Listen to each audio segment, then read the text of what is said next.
And we're back here once again with another episode of the MSK show, and this is going to be episode 250. So I hope you guys had a great day, and I hope you guys have a great rest of your week that is ahead of you. And in this episode of the MSK show, I am going to be having a conversation with Mugen Lord once again. This is going to be his third appearance on the show. It's the only person so far to have 3 appearances on the show, and you guys always say I only favor the white people. Hey, a black man had 3 appearances on the show first. Just saying, for a fun fact that'll be out there when the show hits like inevitably 1,000 episodes at a single point, because that's the goal, is that we're gonna hit 300. That's the initial goal. Then we're gonna hit 500, celebrate, bring some bitches on, have them twerking on the show, ass all out and shit. Then at 1,000, I don't know what's gonna happen. Maybe I just fucking spontaneously combust or something like that.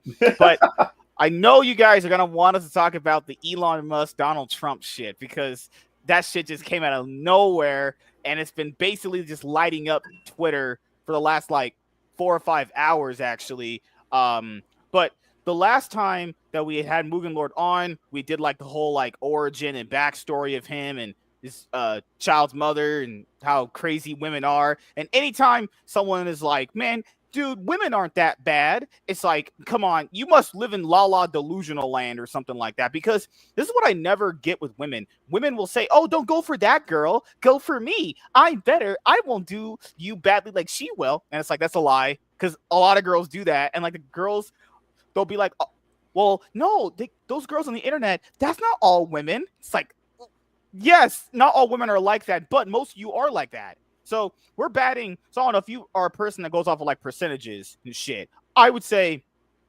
80% of women are like that. 20% aren't, if I'm being completely honest here. Like, even women that aren't like that, when they divorce their husbands, take all their shit. Like, what do you mean you're not a gold digger, but you just are a gold digger? Like, what the fuck? That's why I got in trouble on Twitter when I had said getting married is not financially a great option for men. And people were like, that means you must not get girls. You must be gay. Like, you must like suck dick. And it's like, you people can't read. I said, it's not beneficial financially for you as a man to get married. I don't give a fuck if you need emotional attachment because you're just a fucking little bitch. Like, go ahead. If you want to get married, do whatever you want. But you're not going to convince me that's an emotional, like, you're not going to convince me that that's an actual good financial decision as a man. Like, how is it financially beneficial to you? You break up, she leaves you, you pay for the divorce, and she takes all your money. Yeah, how is that financially beneficial to you? Like, maybe, just maybe stop thinking with your fucking dick for like 2 seconds and actually think logically about your decisions. But nevertheless, we'll have all the time in the world to roast women and their horrible fucking decisions they always make. Can you answer me this, dude? Women, women turn like 18 and 19, and like if a guy who's like 25 will date them, they say that there's a power dynamic there where girls like, shouldn't be with that person because of the age gap and everything.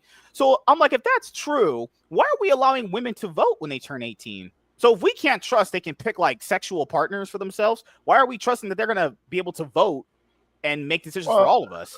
Well, they keep moving the goalposts, because every time you always see that dynamic and stuff like that, like she's 18, she's grown and stuff like that, and women biologically tend to date guys that's older than them. Yeah, they normally like they even say I want older guys. Yeah, normally 4 to 7 years. Like women would date guys 4 to 7 years older than them.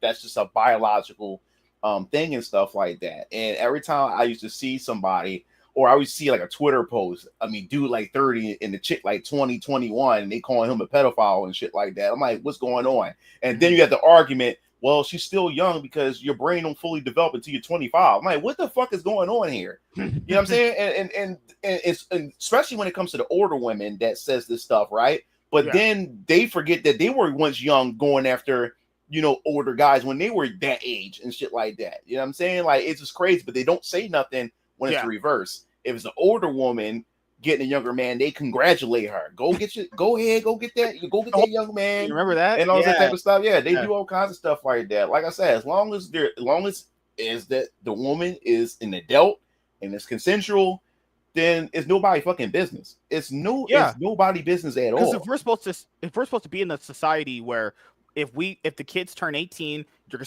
you're legally considered an adult. Doesn't matter about your brain functionality, because that's not what the law says. Keep in mind, I don't write the laws. That's what they're made like. If we're gonna follow the laws like law-abiding citizens, you turn 18, you're a damn adult.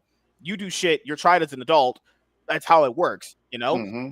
fine. Like, I don't know, either women have no agency at all with how to make decisions, or they have no agency at all. That's Yeah, and that's the problem that I hate. Like when it does come to women, like or do you have agency over yourself, or are you a fucking child? Like which one is it? right. Because in Yeah. some situations, oh, she couldn't think, she was manipulated and stuff. Then other situations, oh, she's independent, she's strong, she can make all these decisions. I'm like, pick, like you can't pick and choose when it's convenient and stuff. When she Yeah. wants to become a victim, she chooses to become a victim, and then when she wants to have some agency, then she chooses to have some agency. And I think that's why guys today are getting frustrated and stuff with that, because us as guys, no matter what, we always gonna be held accountable. You know what I'm saying? And if we don't want accountability, society's gonna make us be held accountable for our decisions and what we do.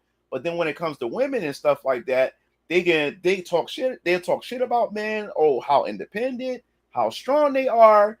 But then turn around, then they want conveniently become victims when it's convenient for them. That's not fair. You can't do that. You can't scream one thing, and then when the shit hits the fan, or Yeah. when you want to wiggle your way out of a situation, then all of a sudden you want to go back to your gender roles, or oh, I'm a woman. No, you can't do that.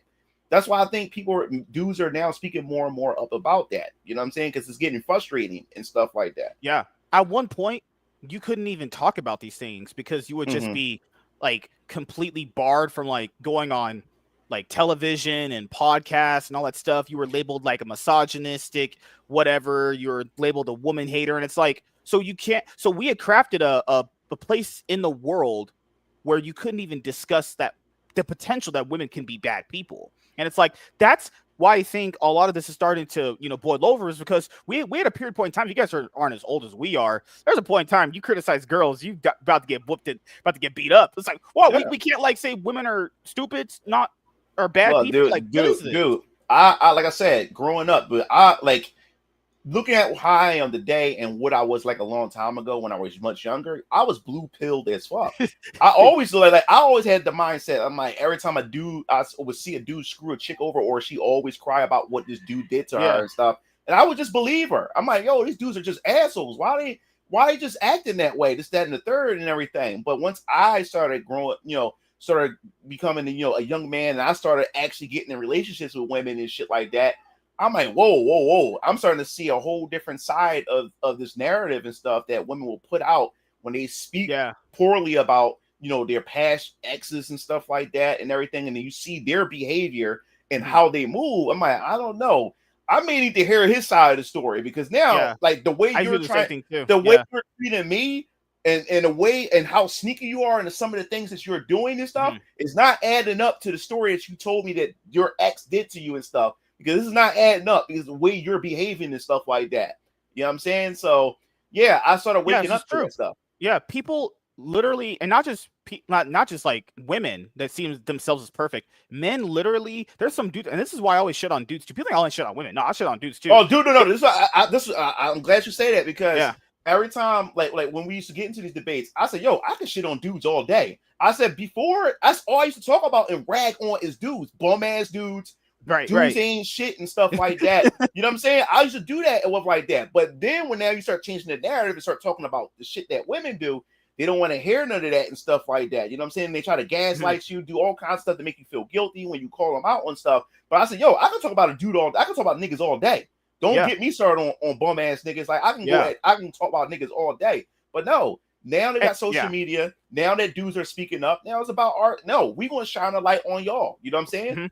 And I think that's the other problem too, is that women, you knew they weren't logically thinking ever. Because for women to really come to that realization that you just said, men are always getting criticized. Ever since the dawn of time, men have been criticized for everything, scrutiny, everything, every decision you ever made, every life decision that has been an outcome of the choices you made, everything. Women were kind of like going along for the ride in most cases in like society. If you're looking at it, men built pretty much everything outside of like actually giving birth, and then women got a chance to be the benefactors of all that shit. So men were in the spotlight to get criticized on everything. Because criticism, us as men, we have to be criticized, because that makes us a better individual, as a better man. So that's how society was built. You constantly criticize us and stuff, we always want to try to look to improve, and we don't want to face humiliation. We don't want to face embarrassment and stuff. So that pushes us to become better men when we face that criticism and stuff. You know what I'm saying? But women, they don't have to face that scrutiny at all as far as criticism. And when you get in that little bit, and they're very sensitive, the moment you get in that tad bit of criticism and stuff like that, it's almost like they like you trying to kill them and stuff like that, or they see that as a form of they're being oppressed, and or all kinds of crazy stuff when you actually criticize them or actually hold them accountable. And no, like you wanted to be equal, and that's why I'm treating you as such. But when you treat them as that, and they actually feel what equality is, they think it's oppression. You know what I'm saying? That's the crazy part about it. And me having a daughter, you know, that's why I always teach her accountability. I'll always hold her accountable, whatever decisions that she makes. She'll be graduating very soon, right? And in 2 years, in 2 years she'll be graduating. I guess this September she'll be in 11th grade. Yeah, so she almost there. It's crazy. Now. Yeah, man. And I'm teaching her this stuff because I don't want her going through life thinking that you guys are in Philadelphia and people know about Philly. Oh my god, that place is blue pilled into existence. Like that place is crazy. Yeah, and the thing is, like, I see having a daughter and stuff like that, and I'm preparing her for life, preparing her for society, because women now, because of social media and stuff, women and even men too. But when we talk about women right now, when it comes to social media, women were able to create their own echo chamber. You know what I'm saying? So you got simps coming in telling her how amazing she is, and she haven't done shit. You know, because remember, when I grew up, we didn't have MySpace. No, MySpace didn't come yet. We didn't have social media. So we had to go out and actually talk to a female physically. And the thing is, when you met a woman or a female physically, you had to put on your best face, and she had to prove herself to you as well. You know what I'm saying? So she had to work for it and stuff. And as y'all get that interaction and stuff, that's how you get to determine, okay, I'm really liking the vibe that I got with this chick. Yeah. Let's see where this go and stuff. But now women don't have to prove shit anymore. She's go on social media, create her own echo chamber, and people just tell her how amazing she is. You like the most average looking girl. Literally, it's the equivalent of basically you have like 10 guys saying you're beautiful every single day. Then if her following grows, now 100 guys are telling you you're beautiful every single day. Then you get like in the 300s and the 1,000. It's like, her ego is going to be insanely overinflated. And this is what I'm saying. Like, and this is where I want to point out, like, how social media and how technology affect both men and women, because this is damaging both genders. Because what it does is it's exploiting our heightened senses, our biology, and what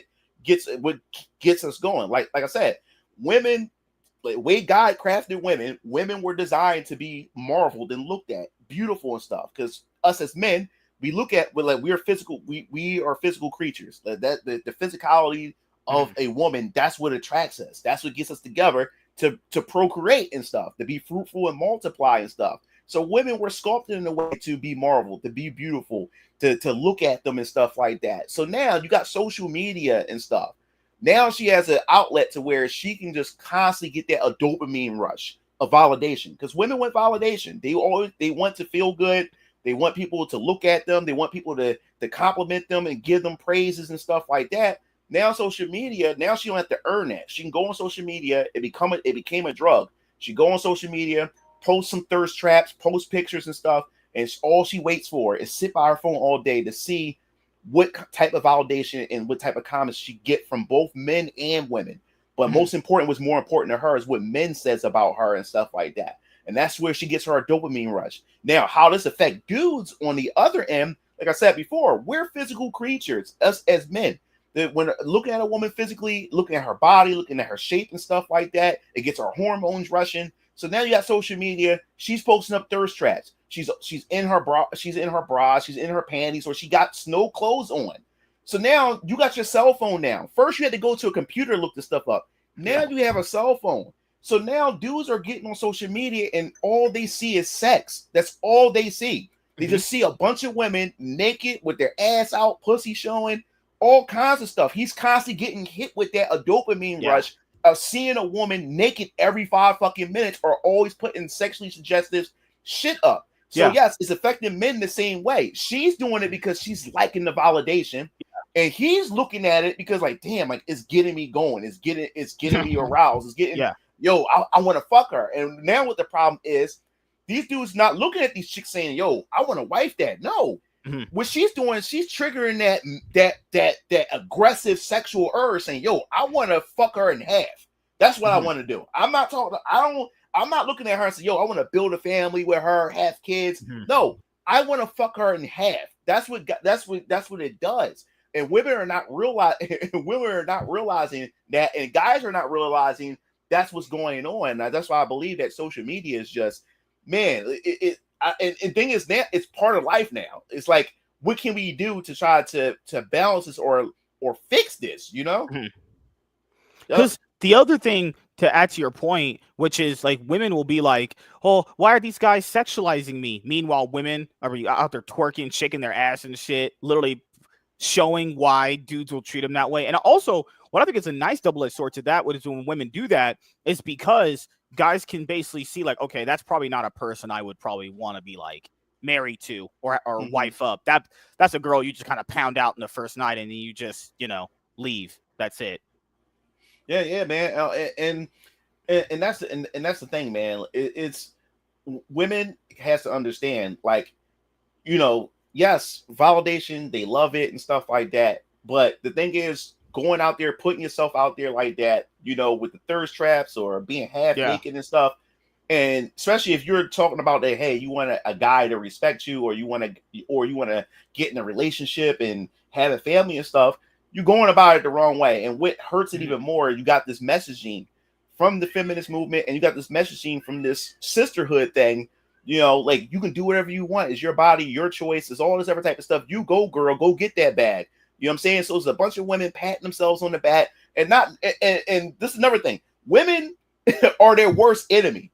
Yeah. Women do not like to see other women happy. Women don't like to see other Mhm. women succeeding and being in a healthy relationship and stuff. So when a woman, if she's alone and single and bitter and upset, she want to make sure that other women are single, bitter, and alone and Mhm. upset. So they self-sabotage each other. Like, for instance, if a woman is fat as shit or whatever like that, another woman tell you, say, man, like, no, girl, you gorgeous. Don't pay no motherfuckers no mind, this, that, and the other. You go, girl, knowing damn well behind closed doors, she's laughing at her, calling her fat as shit too. You know what I'm saying? Because that's less competition she has to worry about. So she's going to continue to make that fat girl feel like she's, like she's somebody. So she's not going to go and improve herself because some other girl telling her that she don't have to change or get healthy or lose weight because she's beautiful the way she is. You know what I'm saying? Because that's self-sabotaging. Women do shit like that. Yeah. You know what I'm saying? Especially if she's single, she's gonna tell another girl who's in a happy relationship, I wouldn't. Don't allow him to say that to you. Don't allow him to do this, that, and the Yeah. third. She'll be And like, your then, man ain't shit. Because the yeah, problem yeah, with that is that the girl that you're with will be telling her friend that shit and yeah, just feeding her that information. And then the friend that's feeding that's getting that information will throw it back to her and be like, why are you with that guy? That guy doesn't deserve you. You should go out with yeah. your best male friend. It's like, if your girlfriend got a best male friend, that's already a red flag right there. Why don't people look at All right, red all flags right. anymore? Like, No, like no. it's nothing with like controlling someone, but I'm just like, if you have a male best friend, I'm like, I'm not cool with that. You just got to let her know. And if she's not cool with that, then she needs to leave. That's all it Yeah, is. yeah. Like I said, like, what people need to understand, especially guys nowadays, they don't know how to set boundaries. And Mhm. women don't respect boundaries, especially if you a pushover. She's always going to test your limits and see what she can get away with and stuff like that. And as a man, you have to have the mindset that you're not afraid to lose her. And that's what's going on right now. A lot of guys, they're so desperate for a woman to the Mhm. point where whatever values or core values that they have, they would just tuck it away and stuff because they're afraid that if he lay any type of ground rules or any type of boundaries or any type of code of conduct to respect the relationship, he afraid that she's going to run off and go somewhere else and stuff. So he'll allow her to step across those boundaries that he's not comfortable with and stuff like that until he say enough is enough. By this time, Mhm. she's looking at him like, wait a minute, you allowed me to do this, so what's the problem now and stuff. So guys gotta also learn how to put their foot down and be not afraid to lose her. Because if she walks away because you put these rules, then she wasn't worth it to begin with. If she's not willing to compromise and stuff like that. Because guess what? She expects you not to cross whatever boundaries she have, but she don't give a fuck and is willing to cross your boundaries. That means she has specific rules for her, but they have these rules for you that you must abide by, and that's not how it's supposed to go and stuff. Yeah. And Yes, men a ended lot of up, men are spineless. yeah, I agree, Samantha. yeah, A lot of men today because are of being spineless. raised by single moms. I think Yep, that's the being reason raised, yeah, why. Yeah. Being raised by, especially being raised by single moms and stuff like that, and they have no tools to be able to go out there and learn how to interact with women. Like I said before, a lot of these single moms raise their boys to be men that they don't even desire if she was his age. I find, yeah, that's the crazy part. It's the same concept of like women will say, "Oh, I want a man who's this, that, and the third." But then if that exact man were to appear right in front of them, they wouldn't want that person. Yeah, so it's she just performative virtue signaling bullshit. Like that thing you brought up earlier with equality. Like that's what I was discussing on the show last night. Is like women will say, "Hey, I want a man who's taller than me, smarter than me, stronger than me, better than me about X 9 different things." How in the world would that make us equal? If I'm supposed to be better than you at 10 different things and you're better than me maybe at one thing, that is actually the quite literal opposite of someone being equal to you. Yeah, I guess you consider we're equal from like an actual human standpoint. Like, hey, I'm not actually better than you by just from off just like a base human standpoint. Yeah. But like, if I'm better than you at like 3,000 different things, how in the world is that equal for us? Like, what? Hold on 1 second. My food is at the door. Yeah, you're fine. I'm going in, guys. You're fine. Don't worry. All right, who is here in the chat? So who can I talk to? Emily, how are you doing? How was your day so far? Hello, Master Hobo. How are you doing? Hope you're doing good. Nye Davis, what's up, man? How are you doing? I'm doing pretty good. Woke up early, got some content done, and gonna be going to the gym in a little bit. And then after that, I have my other podcast to do with my friend. We're gonna talk like League of Legends and the NBA 2025 finals actually, because game 1 is today actually. Yo Tengu, that's a cool profile picture. Hi, how you doing? We need to debate on women. Good lord. No. I'm pretty sure we agree on most of that shit anyway. Honestly, because women are Jesus Christ, just so bad these days. Landon Arts, what's going on? Mugen, he's right here. He's black and white at the same time. MSK not thinking with his dick. That's impossible. That is also true. I guarantee. Code J-Man, what's up, dude? Just woke up from my nap. What's up, brothers? Yeah, I have to take naps. Because if I don't take naps, I get old. And I get fucking blown out, honestly. Hey, Samantha, how are you doing? Hope you're doing pretty good. And I think that's it for the most part. MSK has relationships with women and sex with men. That's just not true. I blow out women. That's just not true. God, children should always love their mothers.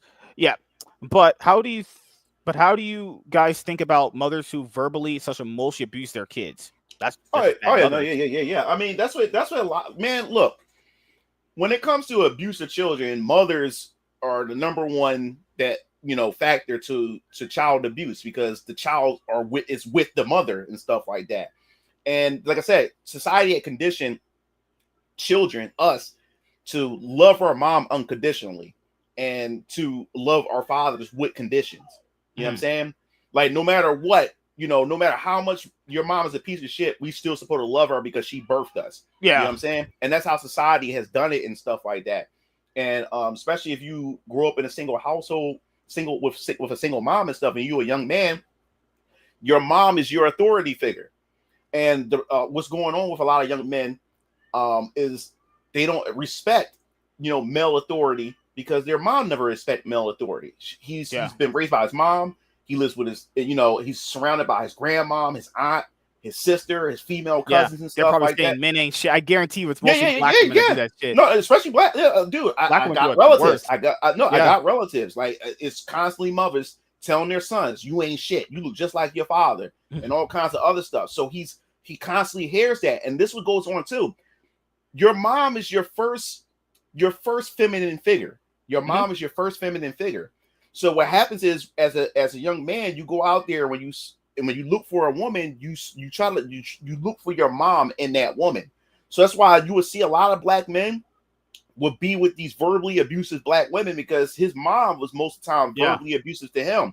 So when he meets these black women who's always cussing the fuck out, calling him a pussy, calling him a motherfucker, and saying all this type of shit to him and stuff like that, to him, that's nothing wrong. That's natural to him, because he hears it from his mom, or he hears it from his sister. He hears it from his auntie. He hears it from his grandmother.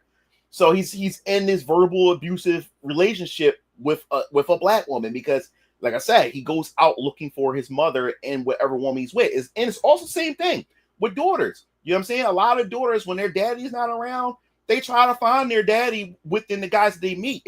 That's why they got abandonment issues. When their father was never around and stuff like that, or their father abandoned them, that's why they go after these dudes or whatever like that to try to seek their validation, because they're trying to chase their daddy's validation and stuff, and their dad is not around. So they're used to abandonment. That's like a trigger and stuff like that. And that's why they go after these type of dudes. So the parent dynamic is very, very strong. But like I said, it affects young men definitely the most. It's because there's no male figure around, and he lives in a matriarch. He don't live in a patriarch. He lives in a matriarch. Yeah. That's why it's very important to have a dad. You have both perspectives, and it balances out. Even if your parents get separated, it doesn't matter. Having both perspectives is what really matters. If you just have one perspective, that's where he starts to get fucked up. And especially in the black community. The black community is a matriarch. Your mama, big mama. Mama is the authority figure in the black community and stuff like that. Everybody follows and listen to the females in the community, because most of the fathers are not around. Or if they're absent, or they either dead or they're in jail. You know what I'm saying? Most of the black men. So now you have a matriarch. Even in my family, I have my mother and father, but the family as a whole my family's a matriarch. It's nothing but women.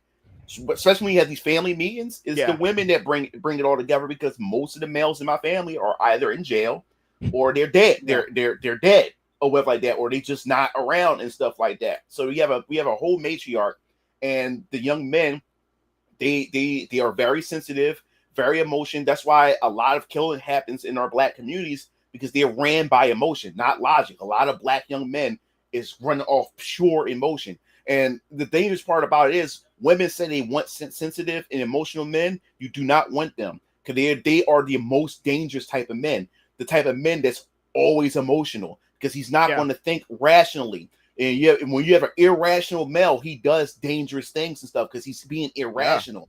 You want a logical women male. Don't want those dudes anyway. Anytime a girl says I want a guy that's in his emotions, they never date those guys. They don't sleep with those guys. I don't even know why they even say things that they're never even going to do. Because I always tell people this in life growing up, you should always look at someone's actions over their words. Their actions match their words. That's probably a pretty sincere person. If it doesn't, that person's probably a piece of shit. This is the thing about women too. The only reason why women are saying one thing but doing the opposite, because women has been socially engineered to say politically correct things. Because you gotta understand, when it comes to men and women, women, their survival tactics is to always be part of the crowd. So because they have to, they're social creatures. The moment they get ostracized from the crowd, they're in danger. And so what they do is, in order for them to survive, they will say things that you want to hear in order to not get kicked out, or not to get expelled from the group, or expelled from the village, call it the village and stuff like that. So they would say things just for survival, and don't even mean it, but that's for them to survive, because they are the fairer sex. They're not strong like us. They can't fight like us, and all these type of things. So her way of survival and navigating, if she has to say things that people want to hear in order for her to get by and to survive, she's going to say those things, but do the complete opposite and stuff like that. So even when it comes to that, when she said, "Oh, I want a man that's, he's nice, he's kind and stuff," because that is the political thing. Because if she says the opposite, she's afraid that other people's going to look down on her, especially other women. VTuber. Remember, there was this VTuber controversy where this one VTuber lady basically said, "I don't hate men. I love men. I think what they do to contribute to society is great, and I love everything about them." And then a bunch of these other weird, woke, virtue signaling VTubers like, now, I guarantee you most of these VTubers behind those avatars are dudes. They're probably feminine dudes that probably get on their knees and throw their other fucking gay boyfriend next to them onto the desk, saying some bullshit. Like, that's the thing that I don't.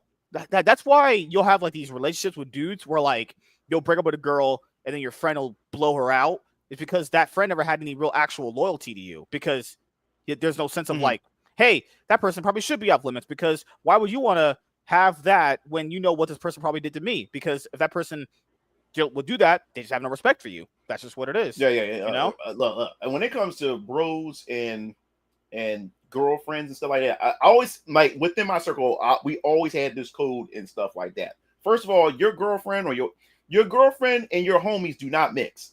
They do not mix. I never, unless my homies got their girlfriends, then we all come together. I never have my girlfriend sitting around a bunch of my niggas. Because one, you don't know these niggas. These are my niggas. These are my homies. You have no reason to be around any of them and stuff like that. You know what I'm saying? The same thing. I don't want to be around all your girlfriends. Those are your girlfriends. While I'm sitting around a bunch of with you and all your girlfriends and stuff.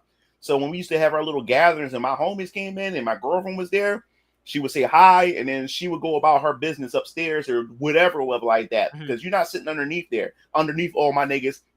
And also we had this thing, and also when my niggas had their girlfriends, I never stare at their girlfriends. I never even look them in the eye. That's just a respect thing I have.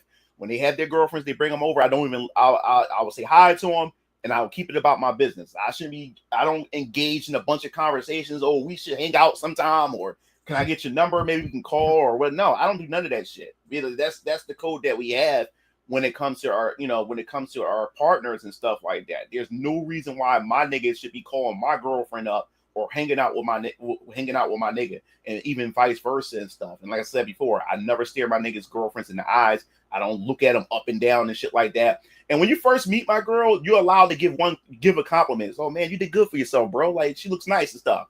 But you constantly keep coming to me and saying, "Yo, she look fine as hell." You constantly keep. Then I'm gonna look at you sideways, like nigga, like keep commenting about my chick. You know what I'm saying? Like because now, like if he was like, "Hey, your girlfriend's hot," I'd be like, "Yeah, it'd be nice." Like if your boys are sitting there saying like your girlfriend's hot, you did a good job for that's great. That means you all have good taste. You can tell what a hot girl is. Yeah, but it's so weird how you hear about these girls and guys on TV, and then these girls will be like, "Yeah, I'm friends with my my boyfriend's friends, and we talk all the time." It's like, oh no, that's just I'm not saying you can do whatever. I'm not saying you can or can do whatever you want. I'm just saying that's weird, and I'm just saying that always leads to some shit. Like if you have a fight, maybe she goes over to your best friend's, not like your best friend, but a friend of a friend, and then maybe she'll get on her knees and blow that dude because she's in her feelings. Like when a girl says, "I want to work on myself," that means I'm about to get clapped up for a few days. No, I never fall for that. Oh, I need to work on myself, or we need to take a break. That means she wants to get fucked,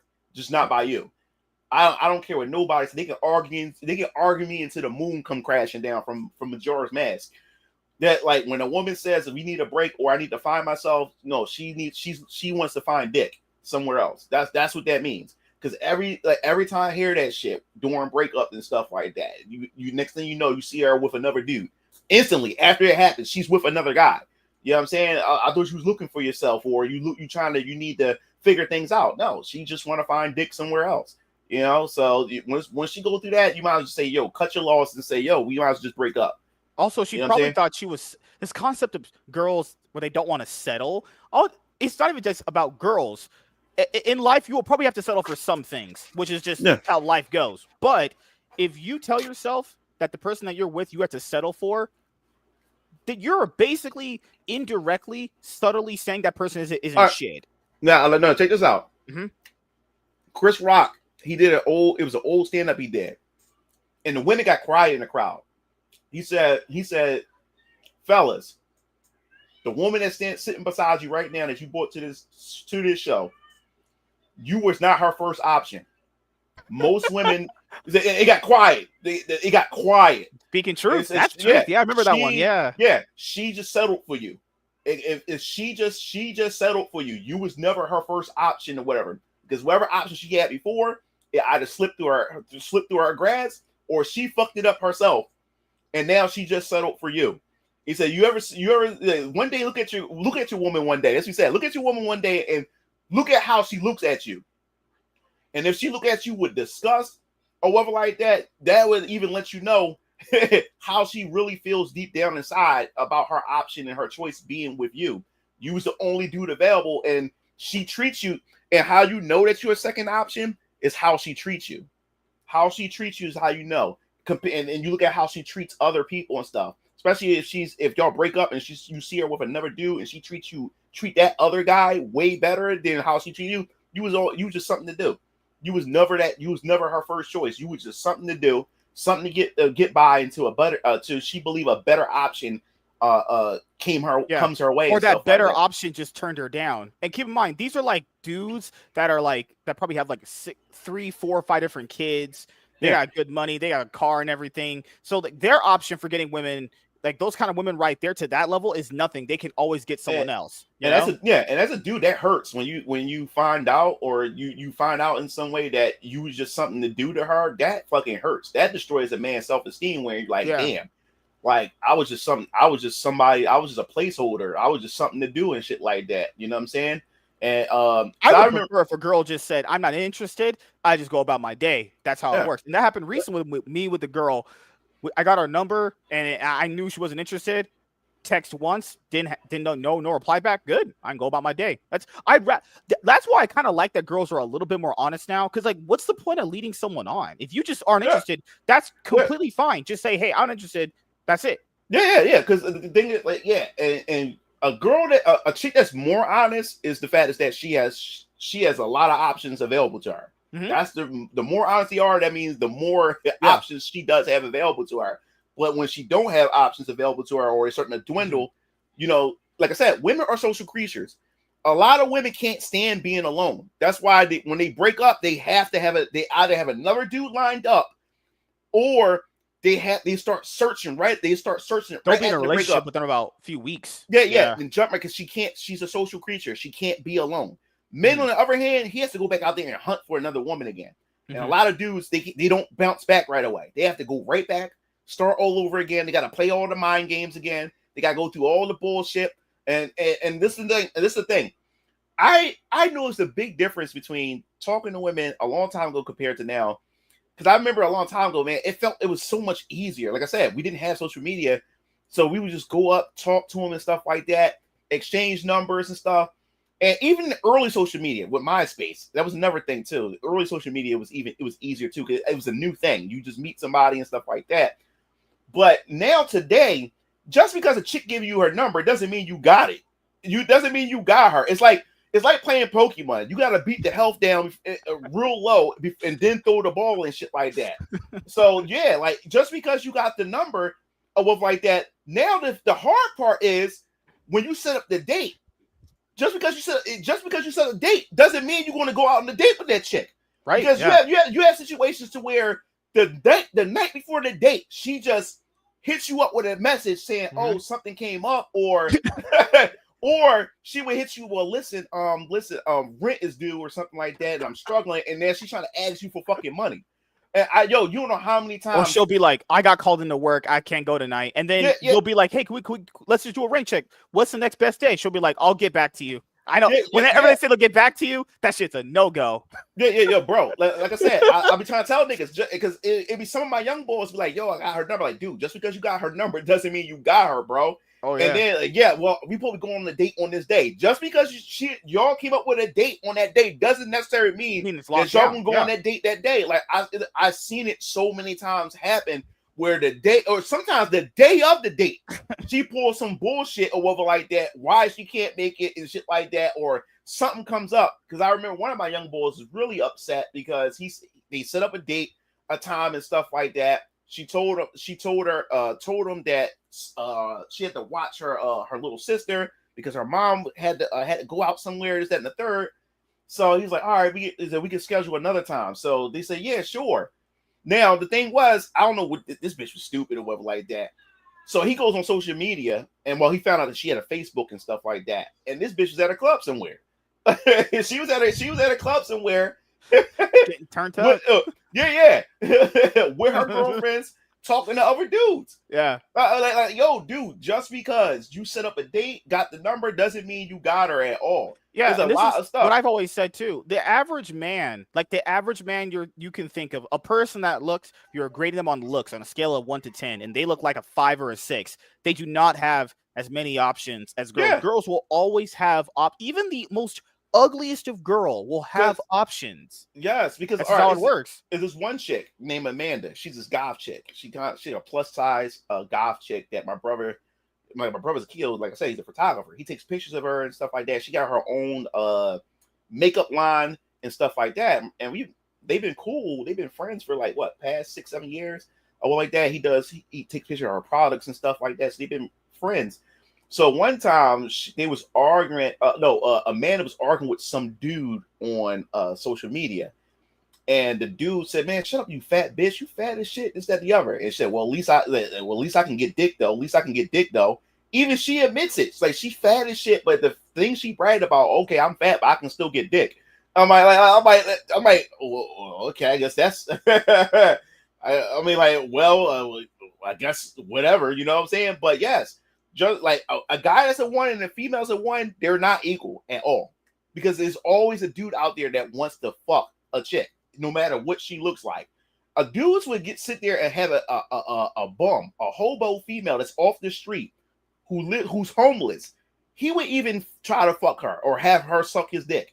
You know what I'm saying? So that's why I said the scale is totally different from men and women, because a woman always can get dick somewhere. And I try to tell women that you can't equate your value to the amount of guys who want to fuck you. You should equate your value as the type of guys who wants to actually build a relationship and build a future with you. Because that's not a flex. A bunch of guys want to fuck you. Just because some guys want to fuck you doesn't mean he wants a relationship and build a future with you. Yeah, they only see you as a cum dumpster. Like, that's not value. A cum holster. That's what I call cum holsters. That's all you are. You're a cum holster to a lot of these dudes. So that's not really a flex that a bunch of dudes want to fuck you. You shouldn't not. That's not something to be proud of. Like Bonnie Blue. Yeah. You want to do that. You want men that's actually coming to you and say, "Yo, he wants to build a family. He wants to build a future with you and shit like that. Not just want to fuck you and stuff." And women get that all wrong. They value themselves based on how many dudes. This is why women like Bonnie Blue, at least, even though they've been a cum dumpster their entire life, at least a lady like her, I can tell she's being honest. She's being like, okay, I just want dick. That's it. Nothing else matters. That's more honest than a girl being like, you know what? I don't actually like being like this way, but I still do it. I only say I only do it. It's just like, what the fuck? Like, are women allergic to being honest? What the hell? Miss Sparkle said Pearl is the only woman who actually got turned down for sex. Is she talking about Pearl? Pearl, that chick that does Davis? Yeah. Oh yeah. No, I ain't a lot though. I would not fuck her at all, dog. Like I would. Might as well. If it's available, might as going in, dog. I can't. The thing is, like, it's just her body is just so weird. It's just that it has no shape. Her hair is always a mess. It's just something like her smile. Her smile is creepy. Dude. Like if me and her sat in a room and she got on top of me, my dick would not get hard. My dick would not get hard at all, dog. That's another thing with me. When it comes to me, a girl can be hot, but I also still have to have some type of like really like desire for you and stuff like that. Yeah, like I would have to have some desire for you. Like my dick would not lift if I have no desire for you. I don't care how hot you are or what like that. If your person, like I said, if your personality sucks and I just don't like you as a person and stuff, my dick would not lift up at all. Like that. Like I have to really get into it. Like my dick just don't rise up just because you bad as shit. No, like you gotta get me, like I gotta have some type of burning desire for you. Yeah. And if it's everything else about you it's just shitty, I would not get hard at all. You know what I'm saying? So Doom Blake says, do you believe in the passport bro idea? The passport bros, that's what a lot of dudes are doing. Go ahead, go out there and go give it a try. The only thing I warn you about is that because of social media, I keep saying this to you guys about social media, passport bros has always been a thing. It's been a thing. White men been doing it for a long time, going overseas to go get an Asian woman, you know what I'm saying, and never come back. He goes to the Philippines and stuff like that. Now we're in the social media era and stuff, and the problem with the passport bros now, this young generation of dudes, they're fucking the game up. Because a lot of these dudes who are passport bros, they got YouTube channels, especially the black dudes. They go over there and they act like a pookie when they go over there and shit like that. They go over there, they meet these chicks. I wouldn't just say the black dudes too, but the guys in general, but you more so see it from the black guys. They go over there, they make these videos, and they talk about how easy these women are sexually. But the problem is, well, with these new generation of passport bros, you said that you hate modern women because they act like whores and stuff, but then you go over there, and all you're going over there is to get some pussy. I'm like, you can still get pussy over here. Why are you going over there just to look for women, and then you get mad when some of those women do turn you down for sex overseas? But I'm like, wait a minute, I thought you was going over there to look for a wife. Why are you going over there trying to get, you're looking for whores? It doesn't make any sense and what like that. You know what I'm saying? But a lot of dudes go over there, they film these women, and they talk about how easy these women are. Now, this is where the problem came in. This one black dude went over to, was it Colombia? I believe it was Colombia, I think it was. He goes over there, messing with these Colombian chicks, and he talk about how easy these chicks are and how many of them you've been fucking and all this other type of stuff. Now, you gotta understand, the men in these countries, they feel some type of way that these foreign men are coming to their country, taking their women as it is. They're already upset at that.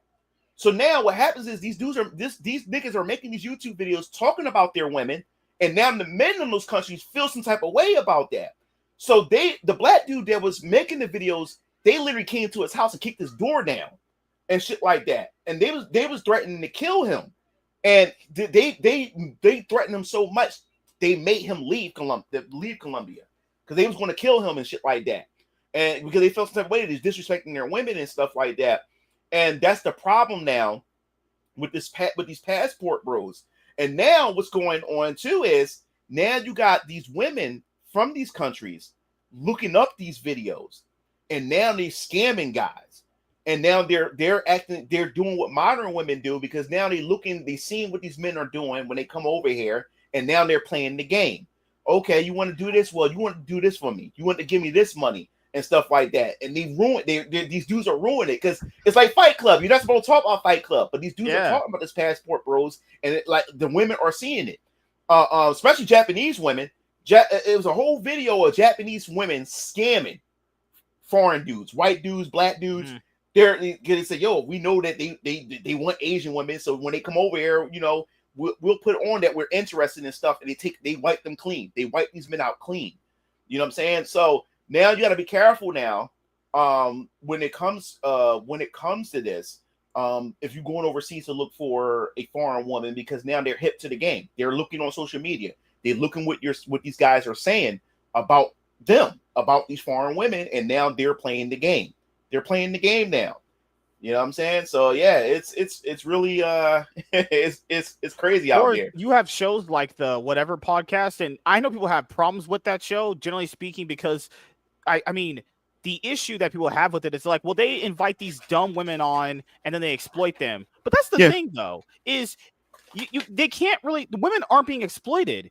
What the Whatever podcast does that I enjoy is that it shows people how dumb the average woman really is when they're talking. So, yeah, in a double-edged sword, it is kind of promoting them and like their OnlyFans, whatever. But you also get to see these are the type of women that are out there. Not, and keep in mind, it's not all women. It's mostly like the women of this generation that grew up in that feminist movement bullshit. You know, the way they talk. There was one of them recently that literally said, "Hey, white people have privilege." Guy asked her, "What can a white person do that a black person can't?" Girl completely stopped talking. It's literally like, how would, and keep in mind, I ask you this, why would you not want that exposed to you? You're getting exposed how dumb people really are. Well, it's actually a net benefit to you. For me, well, after a while, for me, I get tired of watching those. I'm like, how many times you're looking at dumb women? I think the problem with those podcasts is too, they don't really go out and shop and actually, they're not really going out trying to have a real conversation. Because there are women out there, and there's plenty of channels with women out there who actually are like-minded and actually have want to have conversations, but they don't go shopping around for women that actually want to have conversations. Instead, they go out for these goofy chicks and these ratchet, these goofy chicks, these chicken heads, and they put them out on on social media and stuff. And at first, it was good at first. But now you're starting to have a lot of replica channels that's doing the same thing that these other channels are doing and stuff. And after a while, now this conversation is not really helping us at all. Like we know how dumb these chicks can be now.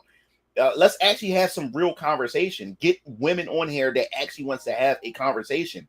These whores that they're putting up there, they're volunteering because they want to get that exposure. So they're willing to humiliate themselves and say dumb shit because they know at the end of the day, all those dudes that's in the comment section calling them dumb bitches, they're the same dudes at the end of the show hitting up their DMs, trying to fuck or going to their OnlyFans. So it's not helping anything. Like you're You're self-promoting them and stuff like that. That's why I always call it a double-edged sword, because people will see how dumb they are, but then it only enables like those simp ass dudes to go sub to their OnlyFans. But keep in mind, this is what I would say: those simp dudes that were gonna go sub to their OnlyFans, we're gonna do that regardless anyway, even if they're on the show or not. The thing is, like, I like now where they're having like one of them just debate the girl rather than just having like a group of them there. I think those shows are a bit better. It's more productive. I think that's more productive. Yeah, they need more one-on-ones.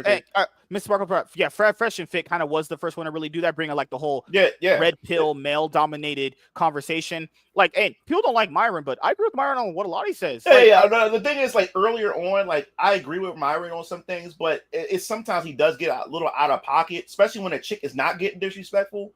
He gets when they don't get disrespectful and he's just talked to them any kind of way. Like, dude, at the end of the day, you're still a man. Don't talk to her that way, bro. It's not me being a simp or a white knight. At the end of the day, dude, you still a man, and you still supposed to conduct yourself when you are interacting with a woman, especially if she's not disrespecting you and you still talking out of pocket to her and stuff. I don't respect dudes like that when they do shit like that. Yeah, but if a woman get disrespectful, no, you put her in her place and she get disrespectful. It's different. Yeah, if you're not disrespecting me and it's all good. Yeah, you don't just need to be fucking yelling at, like, there's no reason to be an asshole just cause. Like, I understand being an asshole in the environment of like a job or like the situation that you're in if you're in a position of power. But like, if someone's not disrespecting you that way, there's no reason to raise your voice like that, because that's just unnecessary. That just is you being an asshole for no reason, you know? But I understand, like, girls, I don't know, there's some girls that like being treated that way, man. Girls no. Like I said, it's bad to daddy issues. It's bad to daddy issues when it comes to that. There's a lot of women that since they have daddy issues that want to be disciplined and be taught a certain way.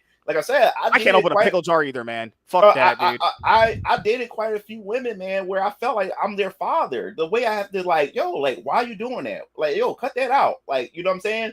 And then they'll stop. And some of them, sometimes, like I said, they purposely will do things so you can correct them and shit like that, because that's something that they wish that they got back at home and stuff. And it's kind of, it's like, I'm like, yo, I ain't trying to be your dad. Like I'm just, I like to be your boyfriend, not your father. You know what I'm saying? Like, but it's a lot of women that's experiencing that and that's going through that and shit like that, you know? So Myron Gaines is no different from Andrew Tate. Tate isn't the punk though. I got off the Tate train a long time ago, not because of those allegations. After a while, like I said, man, too much of anything can be bad for you. Like, after a while, I just tuned Andrew Tate out. I tuned Fresh and Fit out. I don't even watch like red pill stuff anymore or manosphere stuff. Like, as I said before. Well, yeah, because like once you already kind of got what they're saying, you have it in your mind. Keep in mind, if you were already thinking about that stuff, what they said only kind of reinforced how you think. You have to factor in the way that they talk. A lot of people think that way, but the difference is a lot of people don't have YouTube channels or a social media platform to espouse the way that they're thinking. And keep in mind, since they have big audiences, their message is going to travel faster than if like we would say that shit. Come on, all of us think very similar. It's just a different kind of method. Keep in mind, we're just getting it. People have to factor in. People have always thought that way. They're just now exposing it more. Yeah, because a lot of people think, oh, it's the red pill stuff. It's just new. No. There have been people that have probably always been thinking like this. They just haven't said it yet. People just are so narrow-minded. Do people really think all that just came out of nowhere? Like just one day, we're all just fucking hell. Women are just the bad people when we must start talking bad about them. No, it was a buildup over time. You know, like, hey, despite the allegations with Andrew Tate and his brother, what they're saying is not really wrong. Like, you guys get taken for a fool with women most of the time. And I know it's hard to hear, but hey, do you want to happen when you get married to her and she takes all your fucking money in divorce, or you'd rather not be with that girl? I'm just pointing out. Yeah. You know? And that's what I tell fellas today too. I tell fellas today, man, not every woman is looking for love. There's a lot of women out there looking for help. That she looking if she got some credit card debt or she got student loans or anything, she's going to fuck with you until you fix whatever problem that she have, and she's out the door. What was so crazy was I went to, like, my daughter goes to private school, so one time I met one of her teachers, this blonde, gorgeous chick or whatever like that. And one day, it was report card time. I was talking to her and stuff. She was telling me how good my daughter is and all this other type of stuff. So one day, I was talking to my daughter, and my daughter kept talking about her teacher and stuff. And she talked about, like, for some strange reason, like, I'm cool with my teacher, talking about the teacher I met and stuff like that. And so she started just sharing personal stuff. Like, she was telling me about her fiance that she just started, her fiance, and she said, yeah, her fiance is about to be a doctor. He's about to graduate and stuff. And she said to my daughter, said, yeah, like, when it said, she's marrying him because he's about to be a doctor. Because the moment he become a doctor, she's gonna make him pay her student loans and shit like that. So he's gonna pay his student loans and her student loans. That's what she's with him for. And the thing is, he's not really like he's not a Chad or anything. He's I guess you would say he's like a five, like an average guy and stuff like that. And she's gorgeous. When you look at the two, you don't like they don't even look like they match.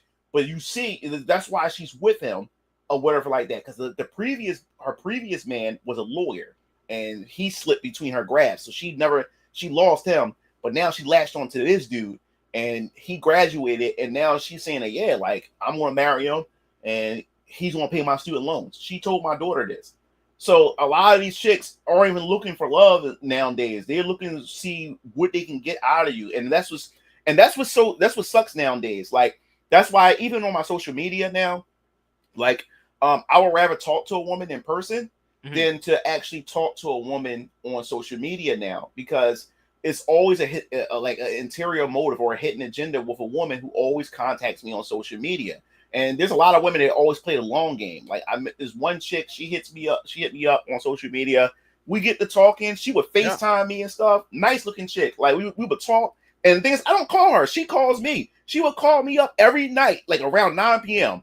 when she get off work. She would call me faithfully and stuff. She would even text me and let me know that she made it home safe and stuff. It's something that she don't have to do. But I like when a woman does that. When she say, oh, I'm home, I made it home safe, this, that, and the third and everything. And the moment we get to the point we start setting up the date and stuff or whatever like that, that's when I told you before.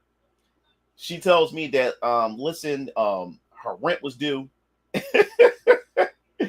And she needed help, and she's like, she won't be able to go on the date because she had to pay this and whatever like that. And she was looking for me to pay her rent. Now that's the thing. I don't know if that's what that actually is. She could be saying anything and stuff. And you think I'm some simp? You think I'm gonna just give you? I don't even know. Like, we've been talking for about past 3 months and stuff, but you think I'm gonna just give you money? I'm gonna just give it to you and shit because you asked for it and stuff like that. And the moment I told her no, like that, I ain't hear from her ever again. So then you have to think about it and shit like that. If she did that to me, she probably has a lot of men lined up that she's asking for money and stuff.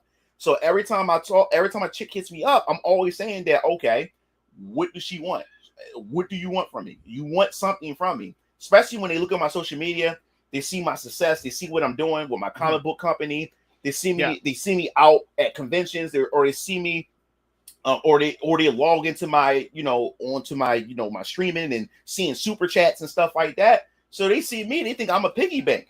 So they'll go in there and try to say certain things to try to butter me up and think I'm going to just give them fucking money. No, it don't work that way. Or if I do hook up with a chick, she think since we fucked or whatever like that, that now she's entitled to my money, that I have to pay something pay rent or pay, fill up her gas tank or buy food for her house and shit like that. What the fuck? What do I look like to you? Or get your nails done, get your toes done and stuff like no. It's just crazy, man. Like, so in order for me to actually like nowadays to actually have a healthy interaction with a chick, I can't do social media. I would have to meet her in person because she don't know anything about me. If you're talking in person, she has to gauge me for what's in front of her. Not what she can go on social media to find out about me, because that's what they do. They go on social media to find out about you, see what you like, see what your personality like, and see if you got money, and then she will go in for the attack and see what resources she can get from you and stuff like that. And no, I'm not no sucker. Like whatever dudes that you had give you money, like, I'm not that dude. I'm not that guy. The other thing I wanted to bring up was the whole Switch 2 debacle that ended up happening ever since Nintendo announced they were going to be doing their long-awaited Switch 2, and 8 years after the other one, it's finally out now. You pre-ordered yours. Did you get the Switch 2? Yeah, I got the Switch 2. Hold up. Did you see a bunch of people in line to get it? Because a bunch of people were saying, "Hey, there's big lines out." That's actually, it's crazy. I don't care how people feel about Nintendo and everything. That's good to see people excited about a new console coming out. It's cool, All right, so yeah, let me. All right, so I'll break it down for you. Okay. So all right. So this what happened. My whole entire life, it's been tradition. Overnight releases, going like if you guys don't know, if you're too young to know anything about overnight releases, they were the best thing as gamers. You know what I'm saying? It's at midnight, you're all in line, you're hyped, you're waiting for that console, or you're waiting for that midnight release of games and stuff like that, and you're in line with everybody who has similar interests as you, and that's video games. You'll all get together, meet complete strangers, y'all talk. And especially during a time when, the Xbox 360 had the gamer tags and stuff, you meeting strangers and y'all exchanging gamer tags or PSN IDs with each other and stuff. So after when COVID hit and lockdowns fucked everything up, because now everything is done online. You know what I'm saying? No more of the waiting outside at midnight and everything. But now we talk about the Switch too. So I was dreading the fact is because of my experience and the nightmare it was for me to get the pre-orders for the PS5 and the Series X. I said, man, I'm going to dread getting the Switch 2 because of these scalpers and all this other type of stuff. Mm-hmm. So I said, the only way for Nintendo to combat this, they better have more available for in-store pre-orders than online and stuff. Well, apparently, Nintendo did something smart. They did have some countermeasures to stop scalpers doing, grabbing a bunch of Switches online.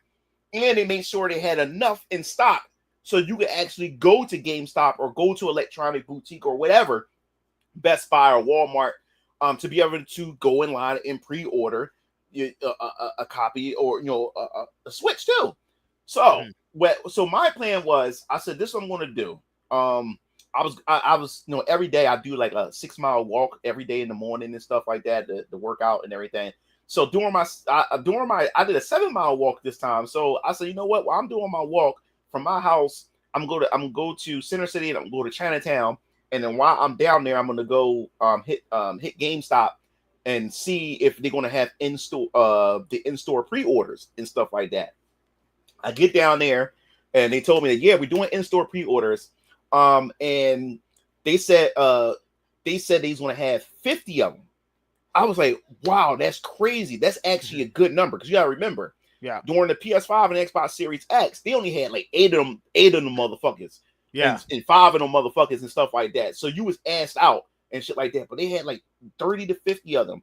So I was like, yo, so that's 50 people that's able to get a Switch. So Switch 2. That means you better get your ass here fucking early as fuck.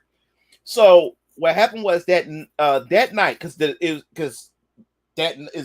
pre-order is going to be opened up tomorrow, the next day, or whatever like that. And if you wanted to do the overnight pre-orders online, you can do that as well. So I said, I'm not going to do the online pre-orders. But for some strange reason, when I got home, man, I started having sweats and I started getting a fever. I said, what the fuck? I started getting sick because I was outside in my tank top, walking outside, and the weather, it rained a little bit too while I was doing my 7-mile walk. So I ended up getting sick. So I was like, fuck. Because my goal was I was going to get there at least 4 or 5 a.m. and stand and sit outside GameStop around that time and wait until 11 a.m. I was going to seriously do that shit. But then I started getting sick. I said, fuck, man. I said, how the fuck am I going to do this shit now? Like, I can't go out here like this. I'm not feeling too good.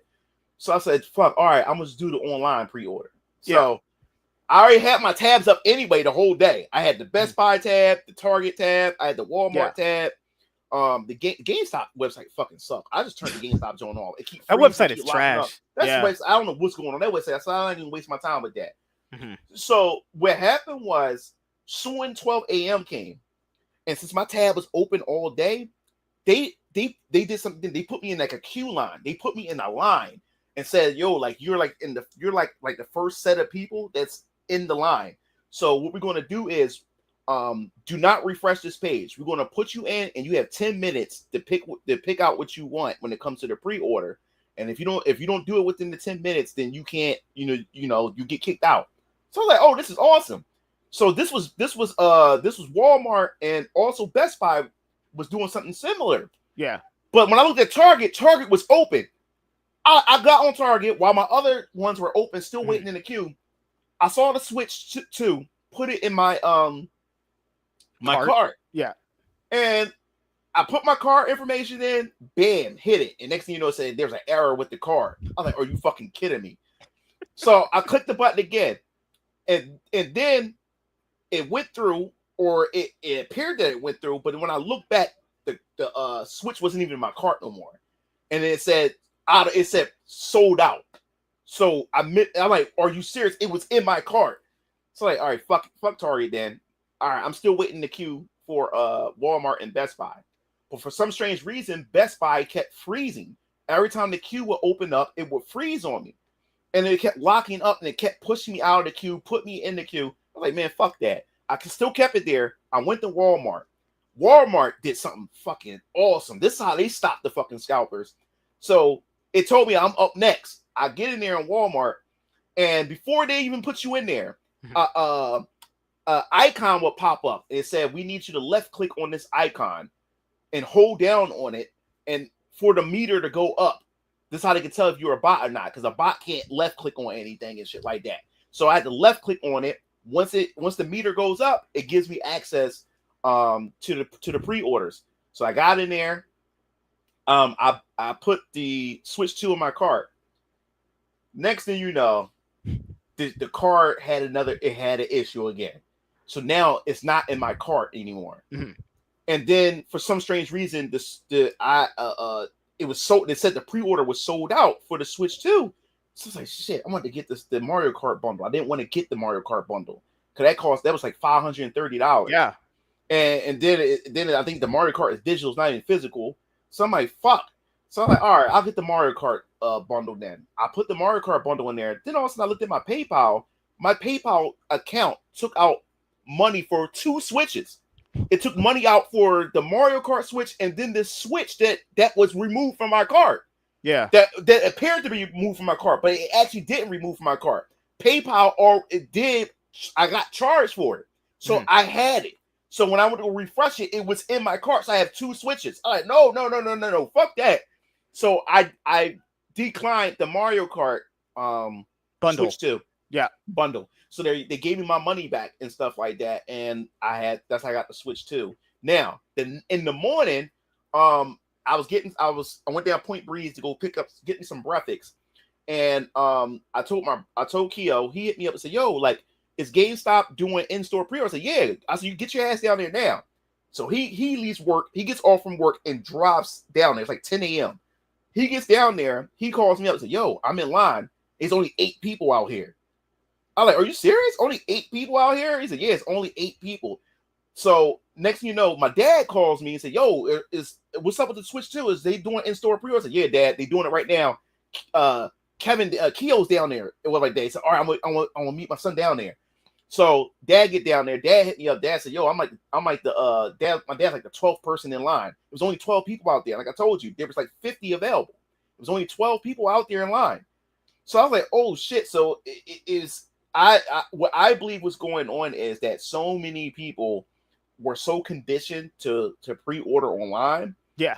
That now people are not even going to the actual in-store to do the pre-orders, or people didn't know how many was available and just didn't want to take that chance and say, fuck it, I'll just do it online and shit like that. So yeah, so both my brother, both my dad and my brother, so Keo and Dad, both got their pre-ordered their Switch 2 and stuff. So yeah, and Walmart. Did they get the Mario Kart bundle? They just got the they just got the regular. Yeah. Okay. Regular, yeah. Now the thing is with me, I got it from Walmart. Walmart always come through for the win for me. When Walmart came through for the PS5. Best Buy came through for the Series X for me, actually. But Walmart came through again with this time with the Switch 2. And mine's get delivered. I got my confirmation. It'll be here tomorrow, and everything. But my brothers and them got theirs since they did theirs in store, or whatever. They got theirs today. So my brother Keo, he unboxes, he transferred his data. He didn't buy no Switch 2 games. So he said it was nothing of interest. So he said, you could just transfer the data you already have on the first Switch to the next one. Okay. Yeah. People keep in mind. I know people say that there's no games available right now. Guys, listen to me clearly right now. Open your ears. The Nintendo Switch 2 is backwards compatible. All the games you were playing before, you can play on that. What do you mean there's no games? Now, all all the right, games now, from the previous Switch can be played on this one. now What? check this. Now check this out. Now this is the thing. Not all games are backwards compatible. Not all Yes. of them, because the problem is they're still testing certain games. Some games will boot up and won't, and some games will boot up and then just stop, and they have to update some of the, a lot. They put a list out of what games doesn't work on the Switch 2 that's from Switch 1, and most of those games I've not even heard of and shit like that. There's like 2 or 3 that I own that doesn't work and shit like that until they update it and stuff. But a good majority does work. People are still testing to see what works and what doesn't work. But yeah, so my brother was like, there was really nothing on the nothing as far as Switch 2 games that he wanted. So he said, I'm just going to just play my Switch 1 game, because he said he has a backlog of Switch 1 games anyway. Yeah. But some people are most discovering of the Switch 1 games you can play on the Switch 2. Yeah. Okay. Now what people are discovering that with the Switch 1 that the Switch 2 does enhance without, because what people are confused about, which I think is bad PR on Nintendo's front, because they're selling you an update patch. Like some games you have to pay a fee to update some of these games, some of your Switch 1 games, to get the 60 frames per second and stuff like that. And they're doing mixed messaging, because some people say, wait a minute, I have to pay for it and stuff. But then you find out that if you already have the Nintendo Switch Online service, then the updates are for free. And then you have some Switch games that have a free patch where you don't have to pay anything. It's just you just put the game in. That's the problem with the Switch 2, is all the marketing. Yeah, the marketing is just bad. So confusing. Yeah, the marketing is just bad. And then now we're discovering, now that people got their Switch 2 and now playing it, now they also find out that some games you just pop the game in, and some of these games are going straight to 60 frames per second without getting a patch. And so it's all this it's bad messaging going around, and people are confused. And that's why when I did do it, I still had to do a video to try to explain some of this to my audience as well. So what's also going on is that you have these things called the key cards, where a lot of people say, wait, a lot of these games are not even, when you look at some of these Switch 2 games, a lot of these games aren't even on the cartridge. They're just a key to get permission or to get access to the game and stuff like that, which that was also a mixed messaging, because there's quite a few Nintendo Switch 2 games that's not a game key cards, the actual full game on there. But yes, you do have a selection that are. Now, a lot of people some people still don't understand what the game key card is. So essentially what the game key card is, you know how you have some digital games where you get the box, but there's no cartridge in it. It's just it's just the code. Yeah. And you have to put the code in. Well, it's like what game key cards is pretty much a hybrid. It's a digital game, but it's the key code is in the cartridge itself. So once you pop the cartridge in, you have to be on the internet one time. So Nintendo recognizes it, and then now you have permission to download the game onto your Nintendo Switch 2. But the only difference is you can actually trade that key card in, or you can give it to a friend and stuff like that. So it still acts as a cartridge, but the game is still not on the cartridge. Because a lot of people are talking about the games with the key cards being like $90 or $80. That was mixed messaging too. Only certain games, like for instance, Mario Kart's $80. But then I think the Donkey Kong Bonanza is going to be $70 or something like that, or whatever. So it's going to be some games that's going to be 80, some games it's going to be 60 to 70 and stuff like that. I think what we're seeing now, what we're going to start seeing moving forward with games, where you're going to have games marked at different prices. There's no longer going to be a baseline where all games going to be this price. Now you're going to have various prices based on what the developers believe the value of that game is. So now you're going to have games that's 40 here, or games that's 60 here, games that's 80 here. Yeah, you had people that were like, "Oh yeah, Nintendo's the better of the two of the gaming companies between PlayStation and Xbox, because they create great games and they're all about the consumer." And then right when the Switch 2 was announced, you see so many people just having meltdowns. And it's like, hey, I understand you can criticize Nintendo and the game prices and all that shit, but I think it's very naive of people to be like, hey, why are games increasing in price? I will just say this, might be an unpopular opinion. What did people think would happen with games? Everything in life has always went up in price. Food, gas, utilities, rent, name anything. It's naive to think that games would never go up in price. I think crazy. I think the problem is it's a lot of. I think more people's upset is the fact is because that a lot of developers are talking out their ass. For a perfect example, Mm-hmm. you know, you have developers saying that no, games have to increase in price because games are getting more and more expensive. But then you turn around, you see Expedition 33. They sold that's a high profile game, and they Yeah. selling that shit at $50. Mm-hmm. So what's the excuse? Well, why is Expedition 33 $50, and but your game is $80 fucking dollars and have less content and shit like that? So what's going on here? You tell me that this game has to be raised in price, but then you have a high profile, you have a game that's considered an indie game, which is Expedition 33, but it has high production. They have celebrity actors doing the voices and stuff like that, and they're doing mocapping and stuff like that, and yet the game is $50. But then you're telling me that this game needs to be $80.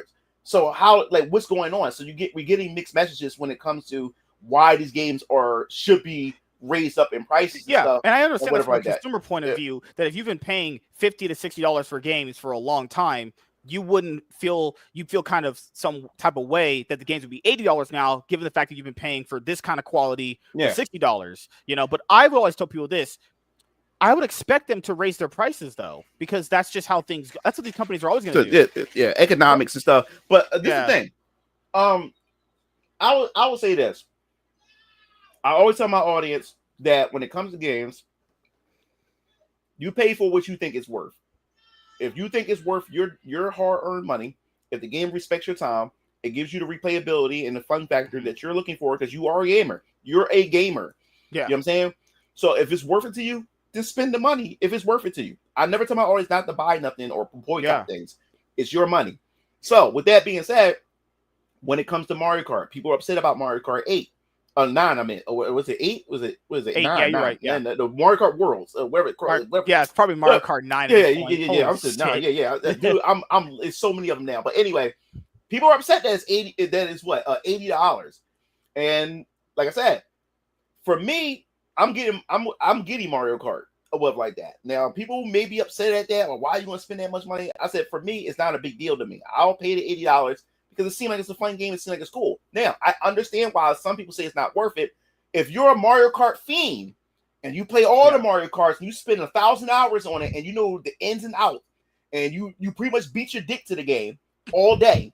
Yeah. So I understand why you don't think it's worth it, especially after you've seen what they're showing off of the game, and you say, wait a minute, it's no different or whatever like that. So I understand the reason why it's like that for you is because you play this game faithfully, like it's a religion.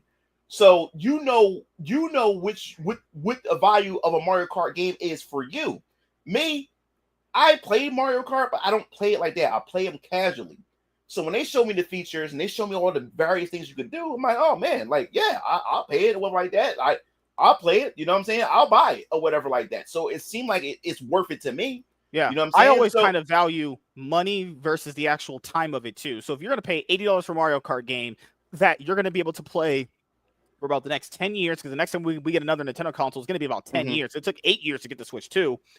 Like, I don't know why people don't see that as a value of your money. If you pay $80 for this, but I get to play this for 10 years straight, like, I would value that more than, because people just look at money as an investment. If the console you bought gives you paid like $500 for it, but out of those 6 years, you have great memories, you got a good time with all the games that you did buy and play, I find that good. If you're factoring it just off a time investment, everyone looks at it from a money point of view, and that makes sense because, you know, economics have changed and people have to pick and choose what kind of entertainment they want to spend their money on. It makes sense. I tell people this too. Nintendo's a corporation like all these other companies. They don't give one rat's fuck about you. All they care about is making money. The fact that people put Nintendo on this pedestal above the other two when they do just about as bad things, that's you guys that did that. You guys gaslit yourself and thinking that there's some saints. The Power World situation proves they're not. Yeah. This the problem. Nintendo proved me wrong. I eat my words because what I said was that Nintendo, since they're always behind all the time, I said they will be the last to push this whole all digital, especially with these game key cards, because this is a digital thing. Like, we're really going to go to this all digital era. Next consoles will probably be just all digital. Yeah. And I said in a lot of my videos, I said it will be Microsoft to do it first, and Sony's going to follow suit. I said the last person that's ever going to do this is Nintendo. We're going to constantly get physical games. They're going to constantly give the gamers what they want, and they're going to collect physically and stuff like that. And boy, was I wrong, because I was not expecting them to come out with these game key cards And then they came out with the $80 game. Now, here's the thing. The gaming industry was hoping for Rockstar. They waiting on Rockstar because they want these games to go past. They want these games to be $90 to $100, really. Capcom said they want games to be $100 or whatever like that. So Capcom said that. That's what Capcom said. I did a video on that. They said they want that shit to be $100. Yeah. So everybody's waiting to see what Rockstar do with Grand Theft Auto. So I said, if anything, Grand Theft Auto is going to determine the price in the gaming moving forward. But goddamn, when they switched got announced and they said Mario Kart was going to be $80, I said Nintendo. I'm like, I didn't expect Nintendo to be the first to do it, you know. So, but like I said, it's still not over yet. We still gotta wait for Grand Theft Auto and see what they do because we at the $80 price range now for games. We still not out the woodworks yet until Rockstar, you know, drop that price and let us know what Grand Theft Auto 6 is going to be. And you already have people saying they're willing to pay $100 or even $120 for Grand Theft Auto 6. They're already saying it. People are already saying it. I did a video about it showing.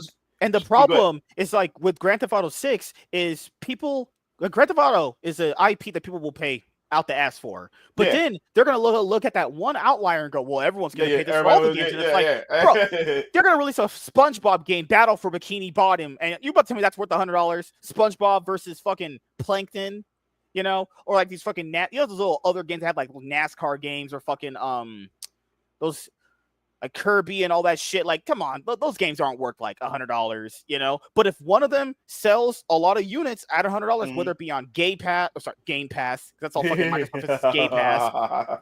If that shit sells on Game Pass and PlayStation Plus, Bit or Steam, good. They're gonna think every game should be at $100. I think personally, I tell people don't expect things not to go up in price. Whenever you feel like there's something comfortable in your life, always expect that shit to go left instantly. If you think games are gonna be $60.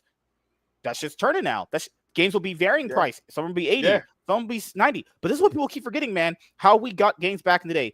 I know people are poor as fuck out there. There's no way you bought games on release. You wait till that shit was on sale. You bought that shit for $20. Yeah, I was blessed because I was spoiled. Like when games came out, I got it the day it was released. Yeah, I was blessed to have my mom and dad. That's why I never had to experience a lot of things.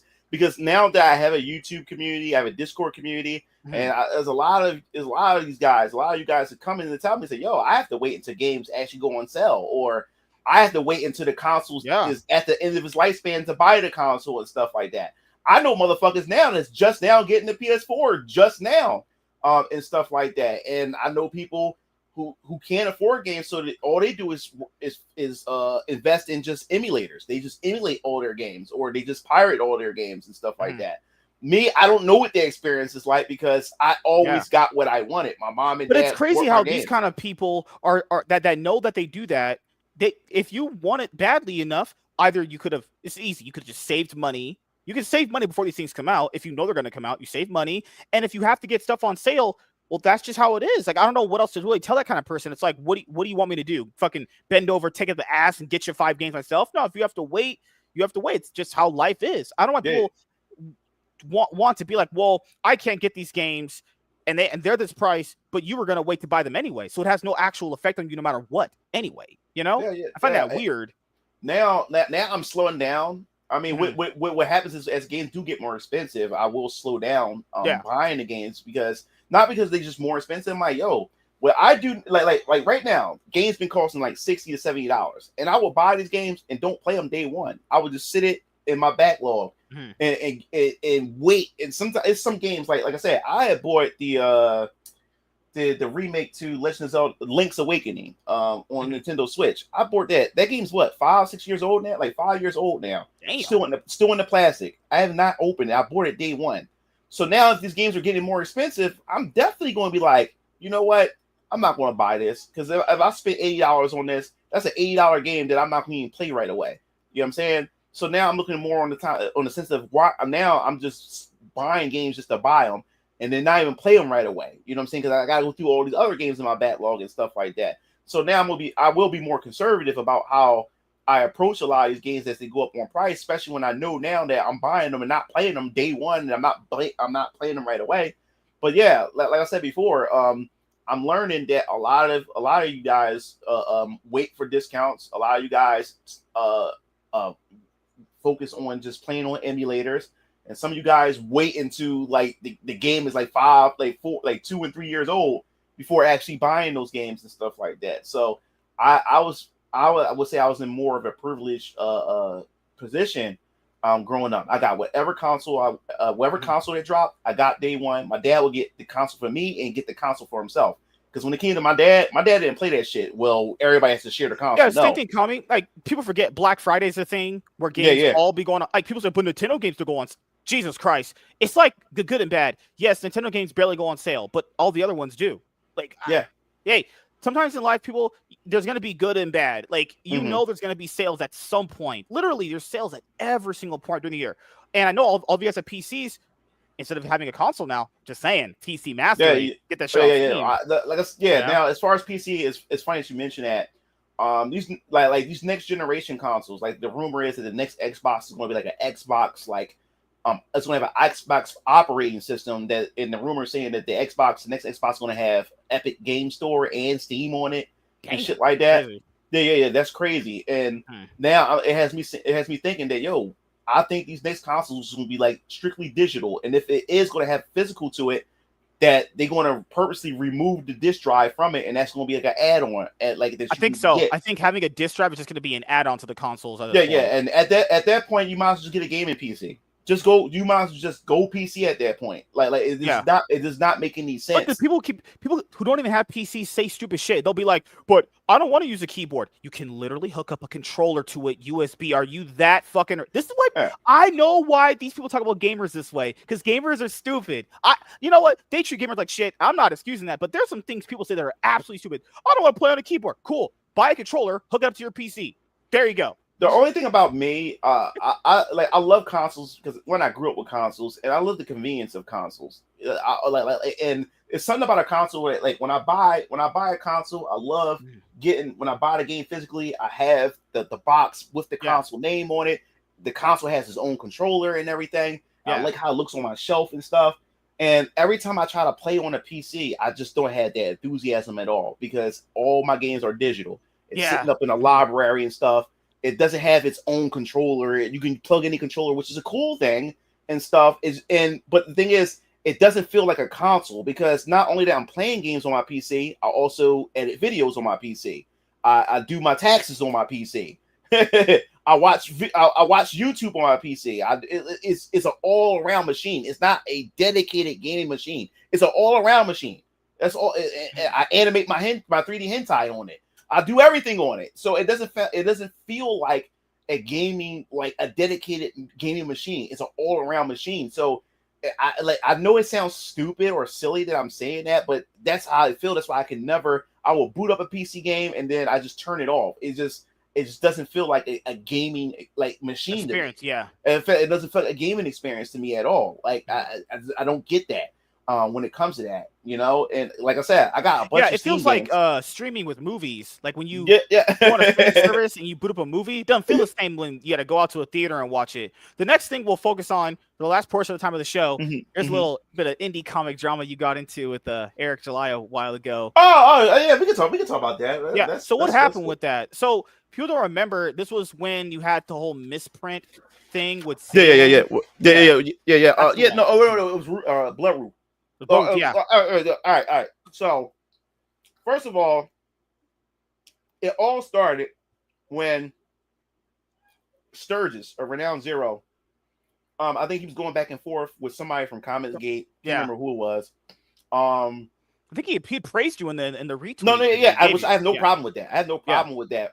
But what I don't like if you're beefing with somebody, you're going back and forth, do not tag me or put me in that, because the thing is, since they hate you as a person, whoever you congratulate or whatever like that, they're going to go after and target that person out of spite.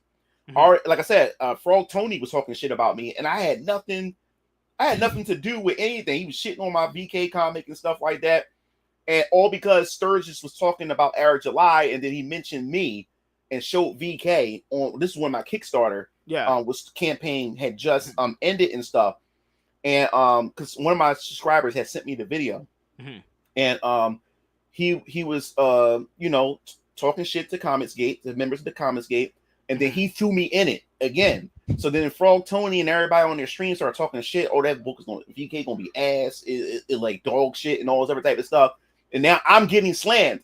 That's ironic coming from Frog Tony, whose book looked like complete trash. I started getting slammed all because because Sturgis mentioned me, because he's talking about Eric July and he threw me in it as a flex to throw shade at them. And I'm like, yo, like, no, like if I'm gonna get haters or get people to come after me, I'd rather them come after me naturally, not because you mentioned my name because you're trying to make a point to these people and stuff like that. I do not want that drama coming my way. So he tagged me in that post or whatever like that or whatever, and it was talking about the whole blood roof situation and stuff or whatever. So I pretty much said, hey, look, I appreciate the fact is that you like what Venus Orion Comics is doing. I suggest when you going having your problems with these people, do not put me in this, because you also got to understand too, me as Mugen Lord and how I gained my popularity in YouTube was because I had beef with like 2 Mugen forums. I mean, the biggest Mugen forums in the community and stuff. And I had people to say, yo, Mugen Lord, they were beefing with the forum. So people would throw my name out and say, he's a good, this is a respectable person within the community. Why can't y'all be like him? This, that, the third. And next thing you know, I had a whole community go after me. And it got so bad, they would make videos about me. Then they would take my clips and then they would dub their voices over it. And then it got to the point where they started harassing my family members who were on YouTube. And at the time, my baby mom, well, she wasn't my baby mom yet. She was my girlfriend. They found out that she had a YouTube. They went to her YouTube channel, because you gotta remember back then on YouTube, you had to personalize your YouTube channel. You had to put your own backgrounds and stuff like MySpace and stuff. And my girlfriend used to have, or my baby mom, well, my girlfriend at the time, she used to have a picture with me and her together. I'm holding her in my arms and stuff like that. So what that forum did was, they took her background picture and in the forum, they photoshopped a black eye on my girlfriend and said, this is what Mugen Lord does to all his white bitches or whatever like that. And it was really, really bad. Like they just kept harassing my girlfriend, and they kept harassing, all my family members who were on YouTube and stuff. So I get PTSD. I get PTSD when that shit when shit like that happens. So when Sturgis does that, it just brings me back to that time. And it was a nightmare going through that shit. And I don't want to go through that again. So wherever beef you have, you keep that beef with them. Do not put me in that shit. You know what I'm saying? And then I also too, like I like another thing I don't like too is that there's some people who don't say shit about Venus Orion Comics. They only mention Venus Orion Comics when they trying to throw shade at somebody else. Like I don't like that. I don't like when people do that either too. Like if you want to give me props, give me props. Don't only give me props when you try to throw shade at other people. So that's another thing too. I don't like that. So yeah. So I said, while I'm here, I'm going to give my opinion about the whole blood rule situation. And like I said, this is my personal opinion. I could be fucking wrong about it, but it's my personal opinion. I don't care what nobody say. I believe myself that whole blood rule situation was a fucking misprint, and he didn't want to pay for that shit. He didn't want to pay for it. And he said instead, and this is the crazy part about it, was he went and made a video. And then when he put the video up, I'm like, this video felt kind of awkward and strange too. When he put the video up, he made the video and put the video out there before the books got into people's hands. It was like a damage control thing to prepare people for it before the shit got into people's hands and stuff like that. And that's the vibe that I got from it. Before any of this shit blew up, when I first saw this video, I said, I don't know. And when I seen how it looks, I said, no, dog, that's a fucking misprint, bro. And there's no such thing as in a comic book, a cinematic pan. That doesn't make any fucking sense. That doesn't make sense in comics at all. I've never heard anything like that. So I said, to me, it seemed like Eric didn't want to pay for that shit and reprint it. Because like I said, like he has big volumes. And I'm guaranteed, I know that's going to cost him anywhere over 10K probably to reprint all that shit up. And so instead of him paying for that, kicking that money out to do that, he gonna just ship it, and y'all gonna have to just have it or whatever like that. That's my personal opinion. I could be completely wrong. So that's why I pretty much said, and the thing was, that's when I brought up my situation with the misprints. Mixum fucked up my books. They fucked up the first cover A. I had broke down all my fulfillment in waves. Wave 1, wave 2, and wave 3. The first wave that was going out was only people who only backed one of the covers. I put that out there. Then the next wave is people who backed not only the covers, but they got add-ons with theirs. So I can do bundles and stuff, bundle all that together, send it out like that. I didn't want to group everything together. I learned a lot from fulfillment. Fulfillment is not fucking easy. It's not. It's a lot of work, and your goal. You can see why people pay people to do it for them. That's just a lot. I'd rather do it myself because you got to think about this too. Like it costs like I will tell you one thing: shipping and what was it? It was shipping and printing takes a big chunk of that. Took a big chunk of that money that I got from that campaign. Mm-hmm. Shipping and printing that book alone took so much damn money. But anyway, so I can only imagine Eric doing it himself. That got to cost.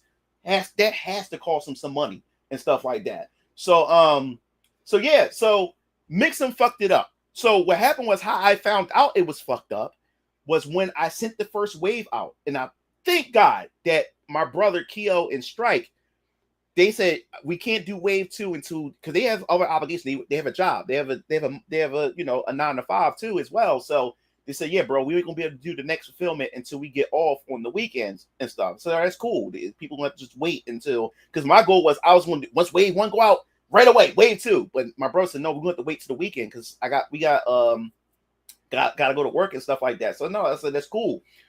So I'm glad that it happened that way, and I didn't rush my brothers to go do it because during that week, I started getting emails and people sending me videos saying, "Yeah, man, I read the digital comic, but when I got the comic, the pages for some reason is not lining up right." What do you mean not lining up? They showed me the video; they're all out of order. The pages are out of order. I said, "How the fuck did that happen?" Mm-hmm. So when I found out, it was only cover A. So what happened was I was like, okay, I said. So I went to go I had to go into the inventory. I had to go back into the inventory and go to wave 2. I had to go through wave 2 and look. When I looked at cover A, I had to rip open because I already packed up wave 2. I had to rip open everybody's package. I had to rip open Cassie's package. I had to open up everybody's package. And when I looked in there, I had to go through all the covers. I still had to make sure and check covers B, C, and D. Yeah. I looked through B, C, and D, had a sample size, and found out that B, C, and D was not touched at all. It was cover A. So when I opened up Cassie's first and looked at cover A, it was all fucked up. So I said, are you kidding me? So I said, yo, I already sent out wave 1 that has cover A's. So I said, yo, all the cover A's are fucked up. I said, what the fuck I'm going to do? So now I'm panicking. I'm stressing out and shit like that. So I had to mix them up. I said, yo, y'all motherfuckers fucked this up. I sent them all the videos of what happened and stuff.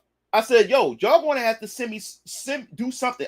You're going to refund me, do something. So he said, don't say it was something happened during the bounding process of the books that caused that or whatever like that. And I'm saying like, yo, didn't y'all have somebody watching and going through the book? Like no one was watching this shit.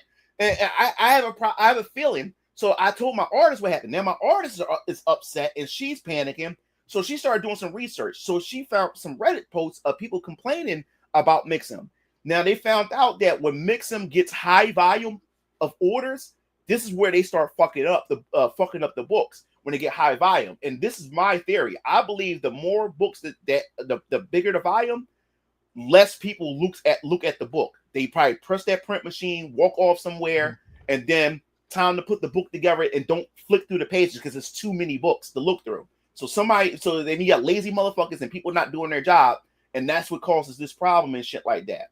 So yeah, so he said, don't worry about it. We're going to ship you out a new batch. We'll email you, let you know when this will happen.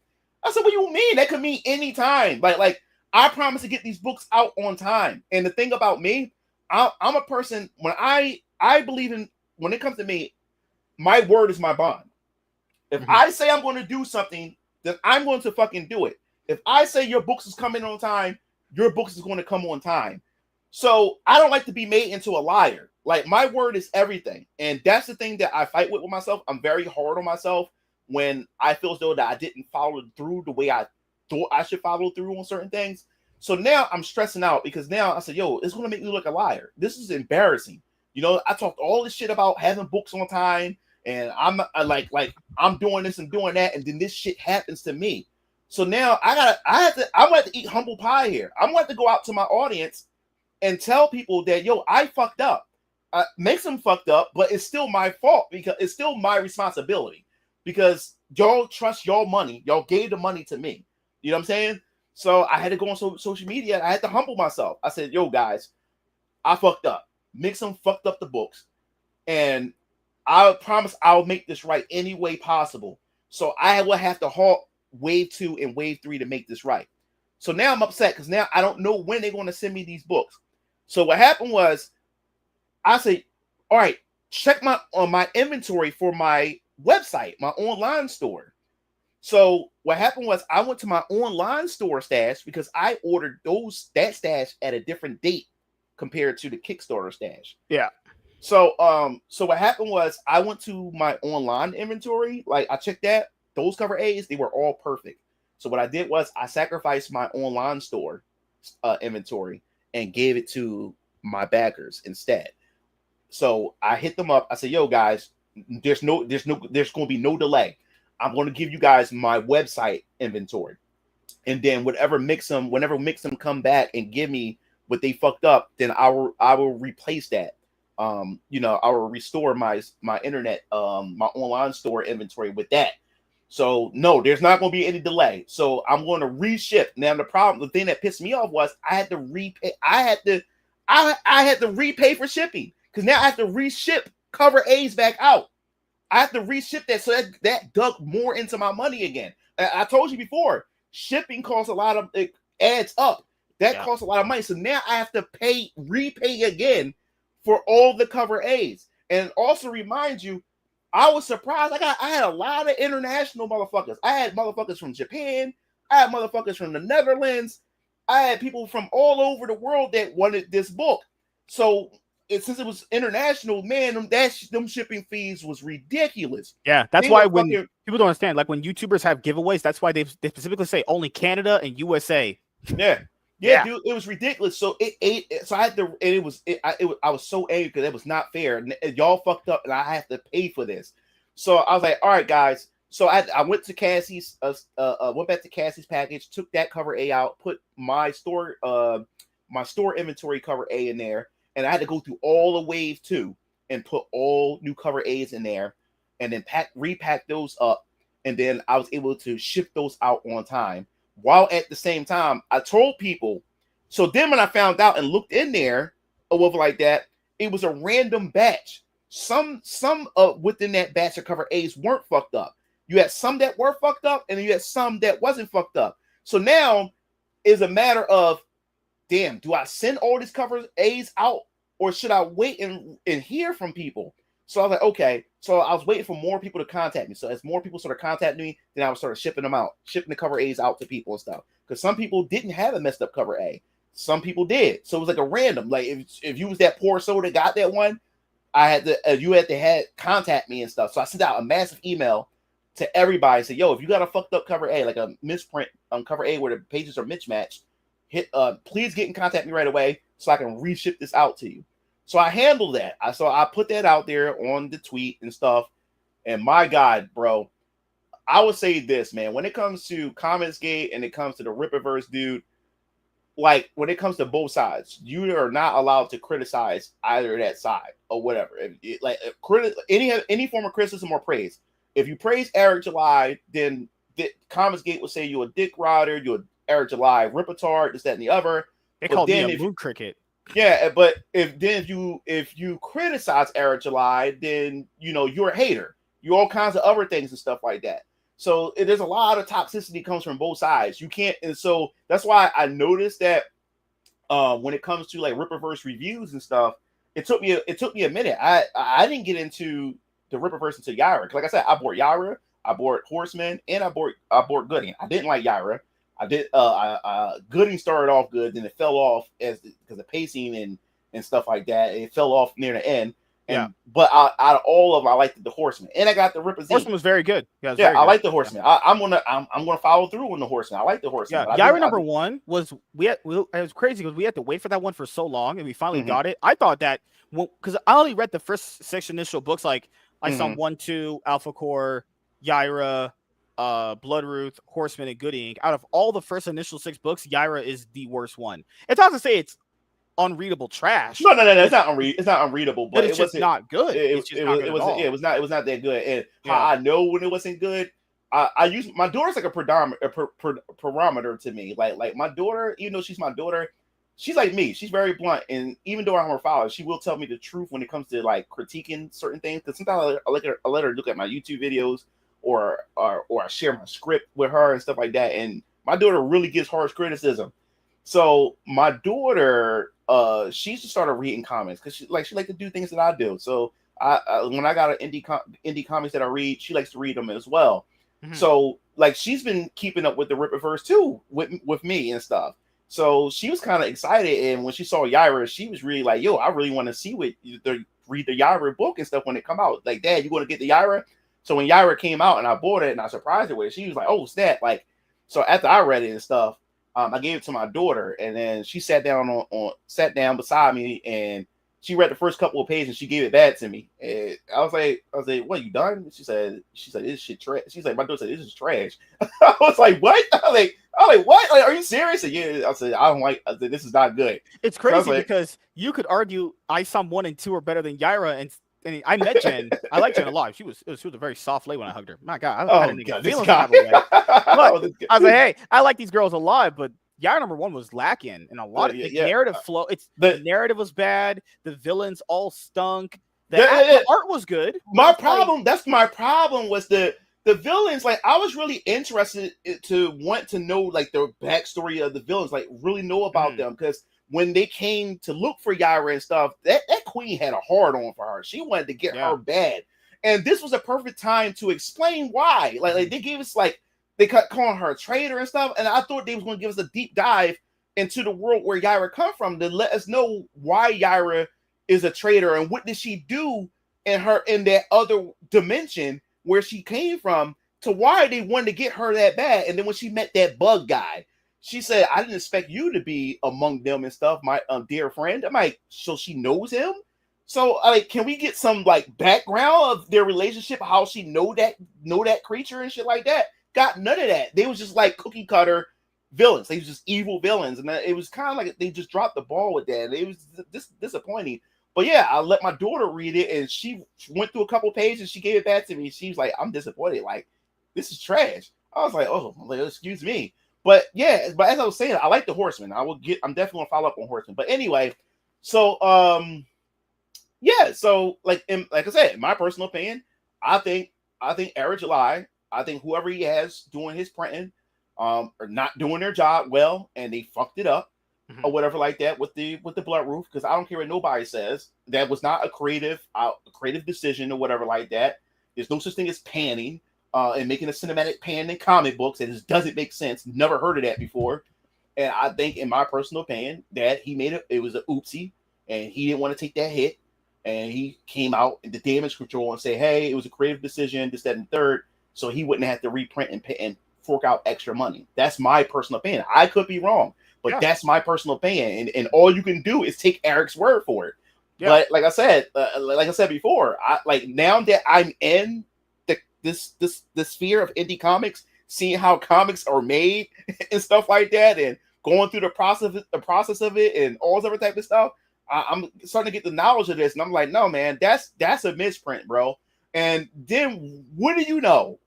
He can't make that excuse this time with Zaylan. He can't say it was a creative decision or anything like that, because he already exhausts that opinion, or he exhausts that excuse with Bloodruth. He can't use that again, especially after he kept getting shit for that or whatever. But anyway, so yeah, after I said what I said, then Eric July got on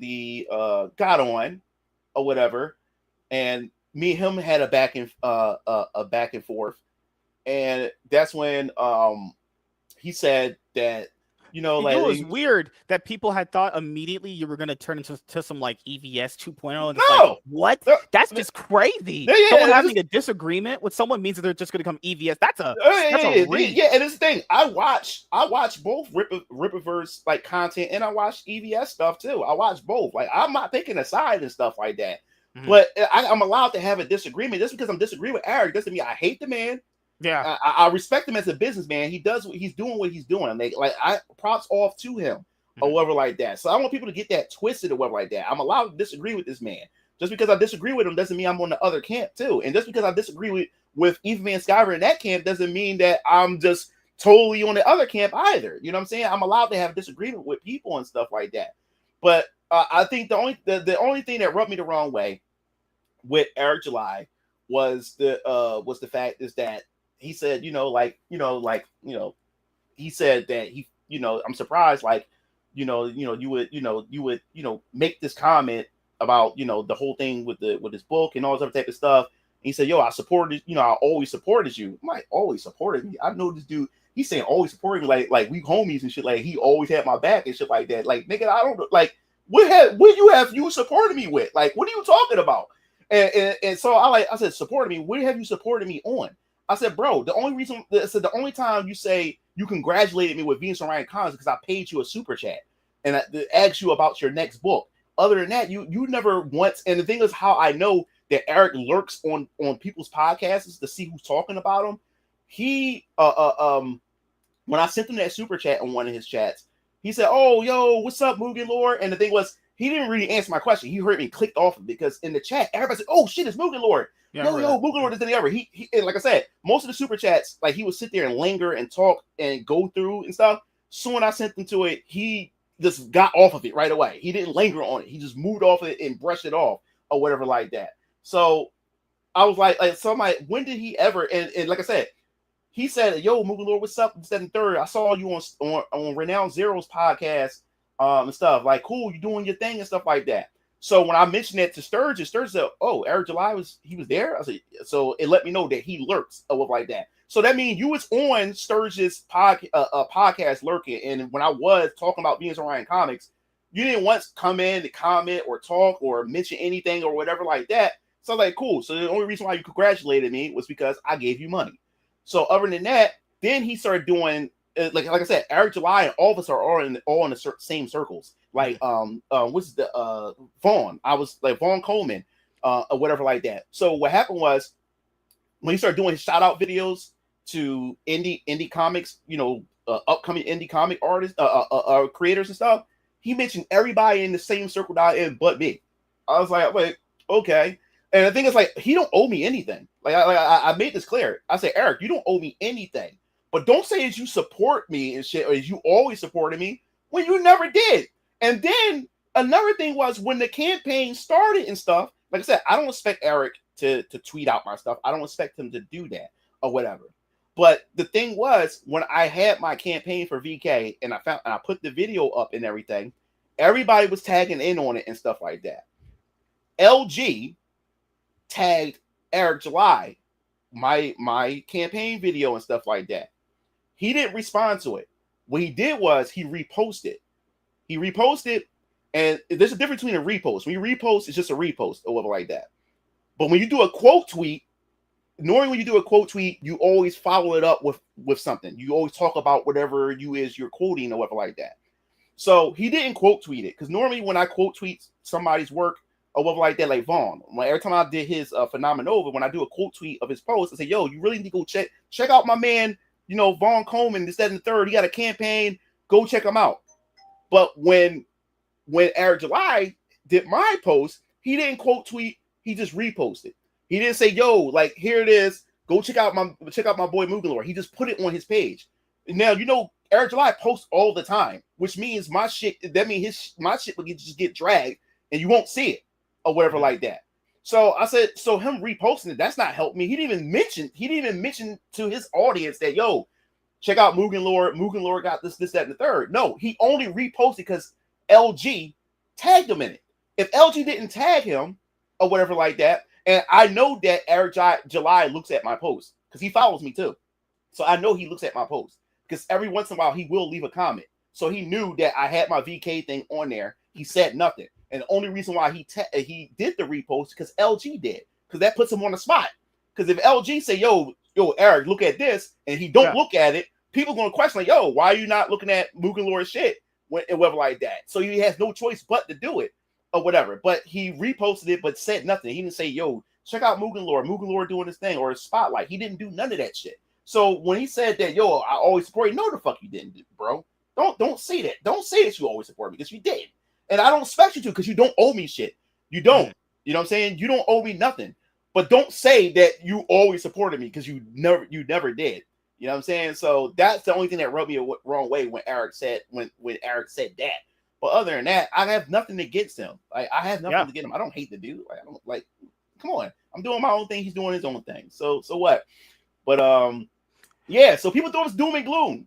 And people say, "Oh man, now we're not gonna get a crossover with Venus Orion Comics and Rippaverse." Like, that was never on the table to begin with. It's never on the table to begin with. I'm not opposed of it, but it's never on the. It was never on the table to begin with. But people think you were going to be a part of like Rippercent or something. Like that wasn't on the table at all. No. I was not doing it. One, like I don't want that Rippercent logo on my damn book anyway. I want VK. I want VK, Varion Killers, Vampire Killers, and Venus Orion Comics.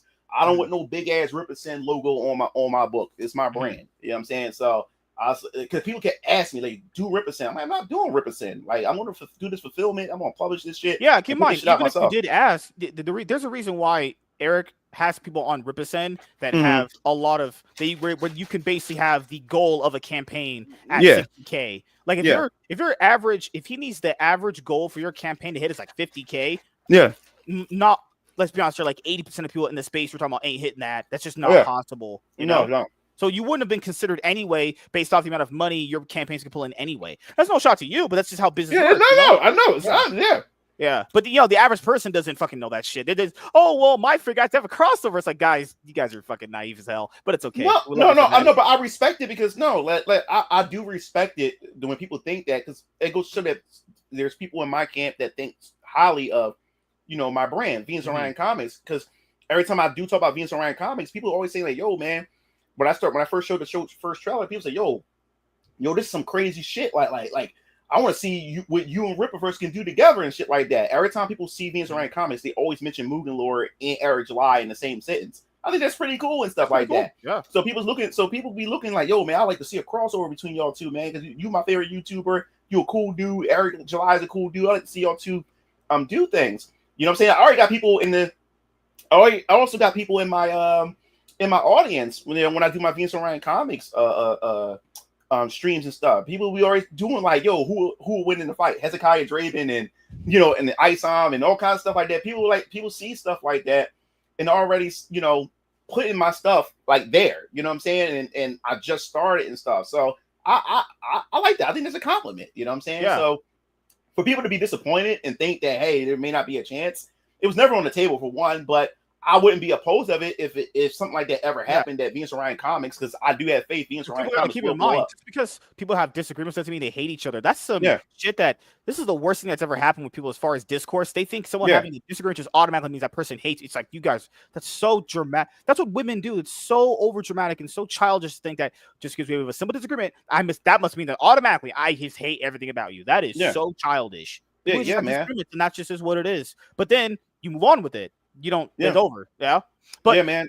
Got to head out of here in a little bit. The last few things I'll ask you, man. The first thing is, do you have anything planned coming up that you would like to let the audience know about before we head out?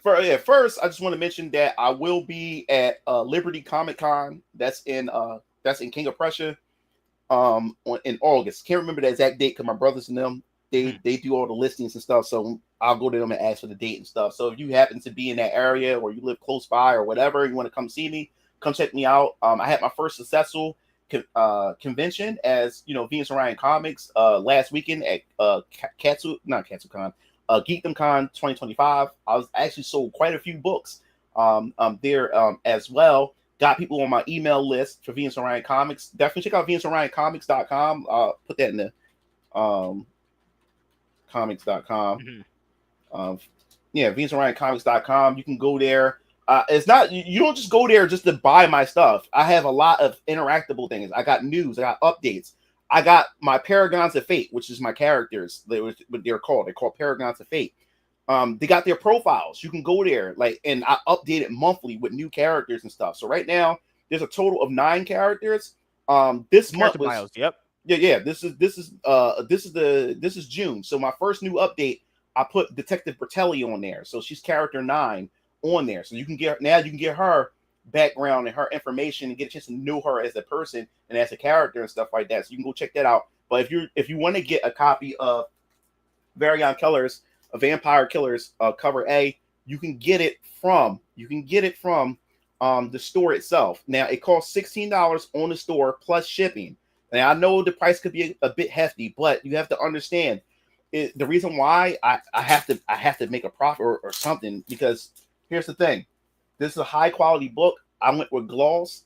As you can see, the cover is high quality gloss, even down to the pictures. The pictures are very vibrant. Good. The art, the color, it's vibrant and everything. So I got expensive. This is expensive print. That's why it cost me a lot of money. For me, when I just looked at it right now, the delivery tax on it was just like $5. That's without including like sales tax. Yeah. So the coloring and the pictures pop out. I chose a high quality print. So that's why in order for me to make money off of it, it has to be $16. But if you meet me at the convention, I sell it for $10. But if you want to get digital, you can get digital for $5 on you can buy the digital there on the website as well. And also too, before I head out, I also for those of you guys who are collectors, I also have the store. I have the store cover variant as well. Right here. This is the store cover variant. For you guys to understand how I do this when it comes to the store covers and stuff, when it comes to my covers, especially cover D. My cover D, which is exclusive to the campaign, so if you miss out on it, you can't get cover D. But just to give you an example, it's a full spread right here. Cinematic cinematic. Yeah, so what I do is with my books and everything, I always leave hints and clues on my covers, my special covers, and also on the website. When you look at the imagery on my website, they are clues. Pay attention to that. Pay attention to those. So when I put out new media, when I put out new books, keep those in mind, because it's all, I choose these things for a reason. So the word trigger up here means something. Threatening means something as well. And this woman right here, this mysterious woman, you're gonna find out a bit more about her. And then I have the Elohim doctrine, which is the scriptures that I made up for my universe, because the Church of Elohim plays a big role in my universe. So it has the scripture, but the scripture is in reference to this woman. So yes, I leave clues and stuff. And this is a variant cover, so it's $20 for this variant cover right here as well. So if you're a collector and you want to get this, I sold out of this. This is sold out. It's sold out instantly. So now I have to I just reordered some more. They won't be here until the 20th of this month. But if you go to the store, hit the pre-order button so you can be able to secure a copy of this cover if this is what you want. But yeah, soon I put this on the store, it's sold out, this cover.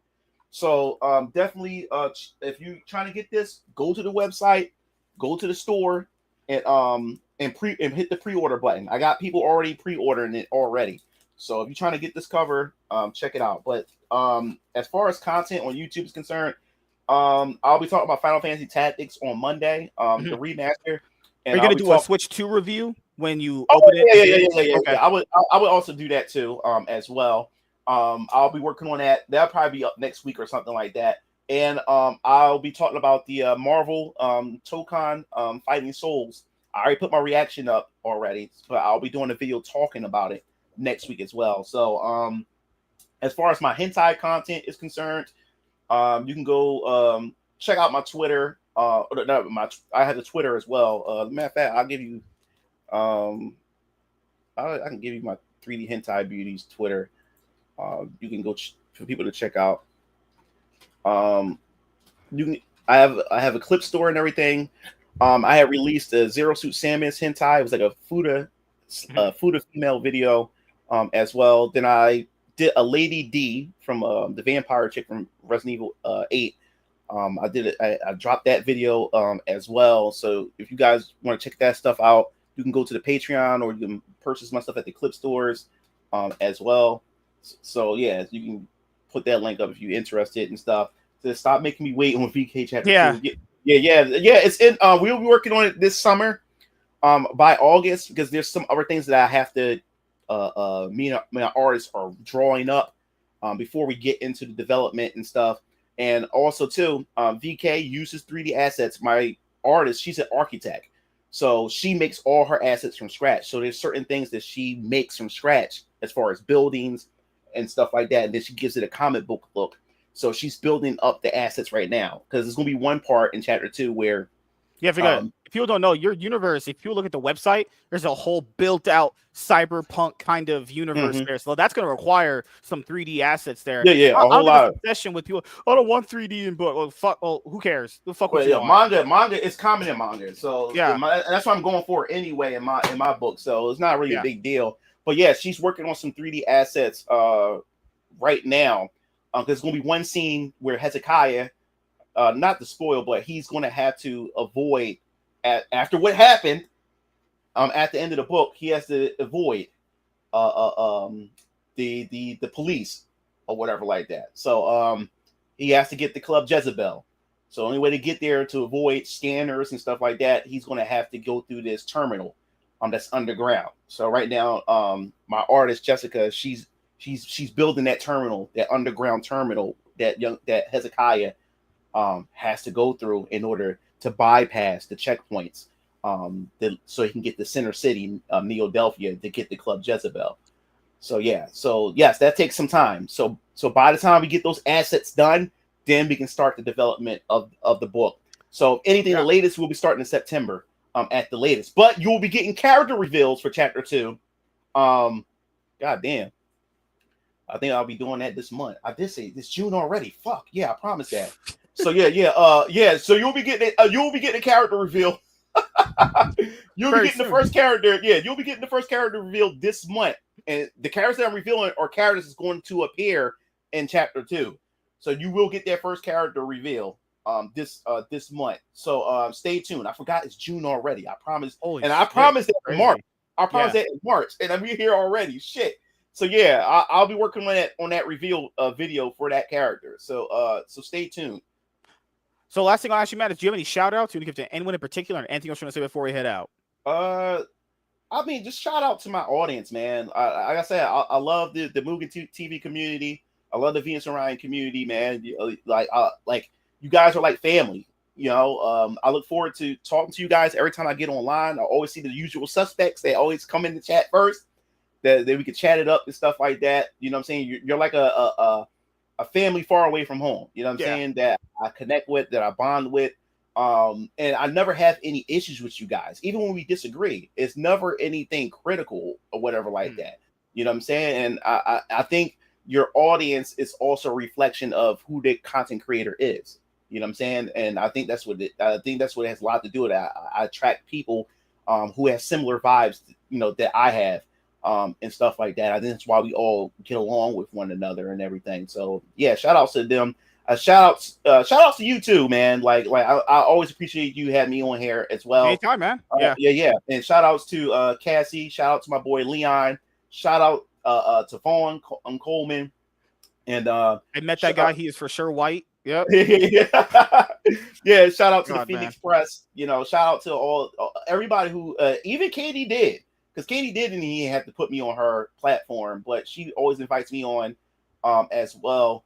And also JJ Trujillo, he always shout outs to him because he invites me on his platforms as well. But yeah, that's essentially it, man. Thanks for having me on, man. Yeah. So thank you guys for checking out this episode of the MSK Show. We'll see you guys later.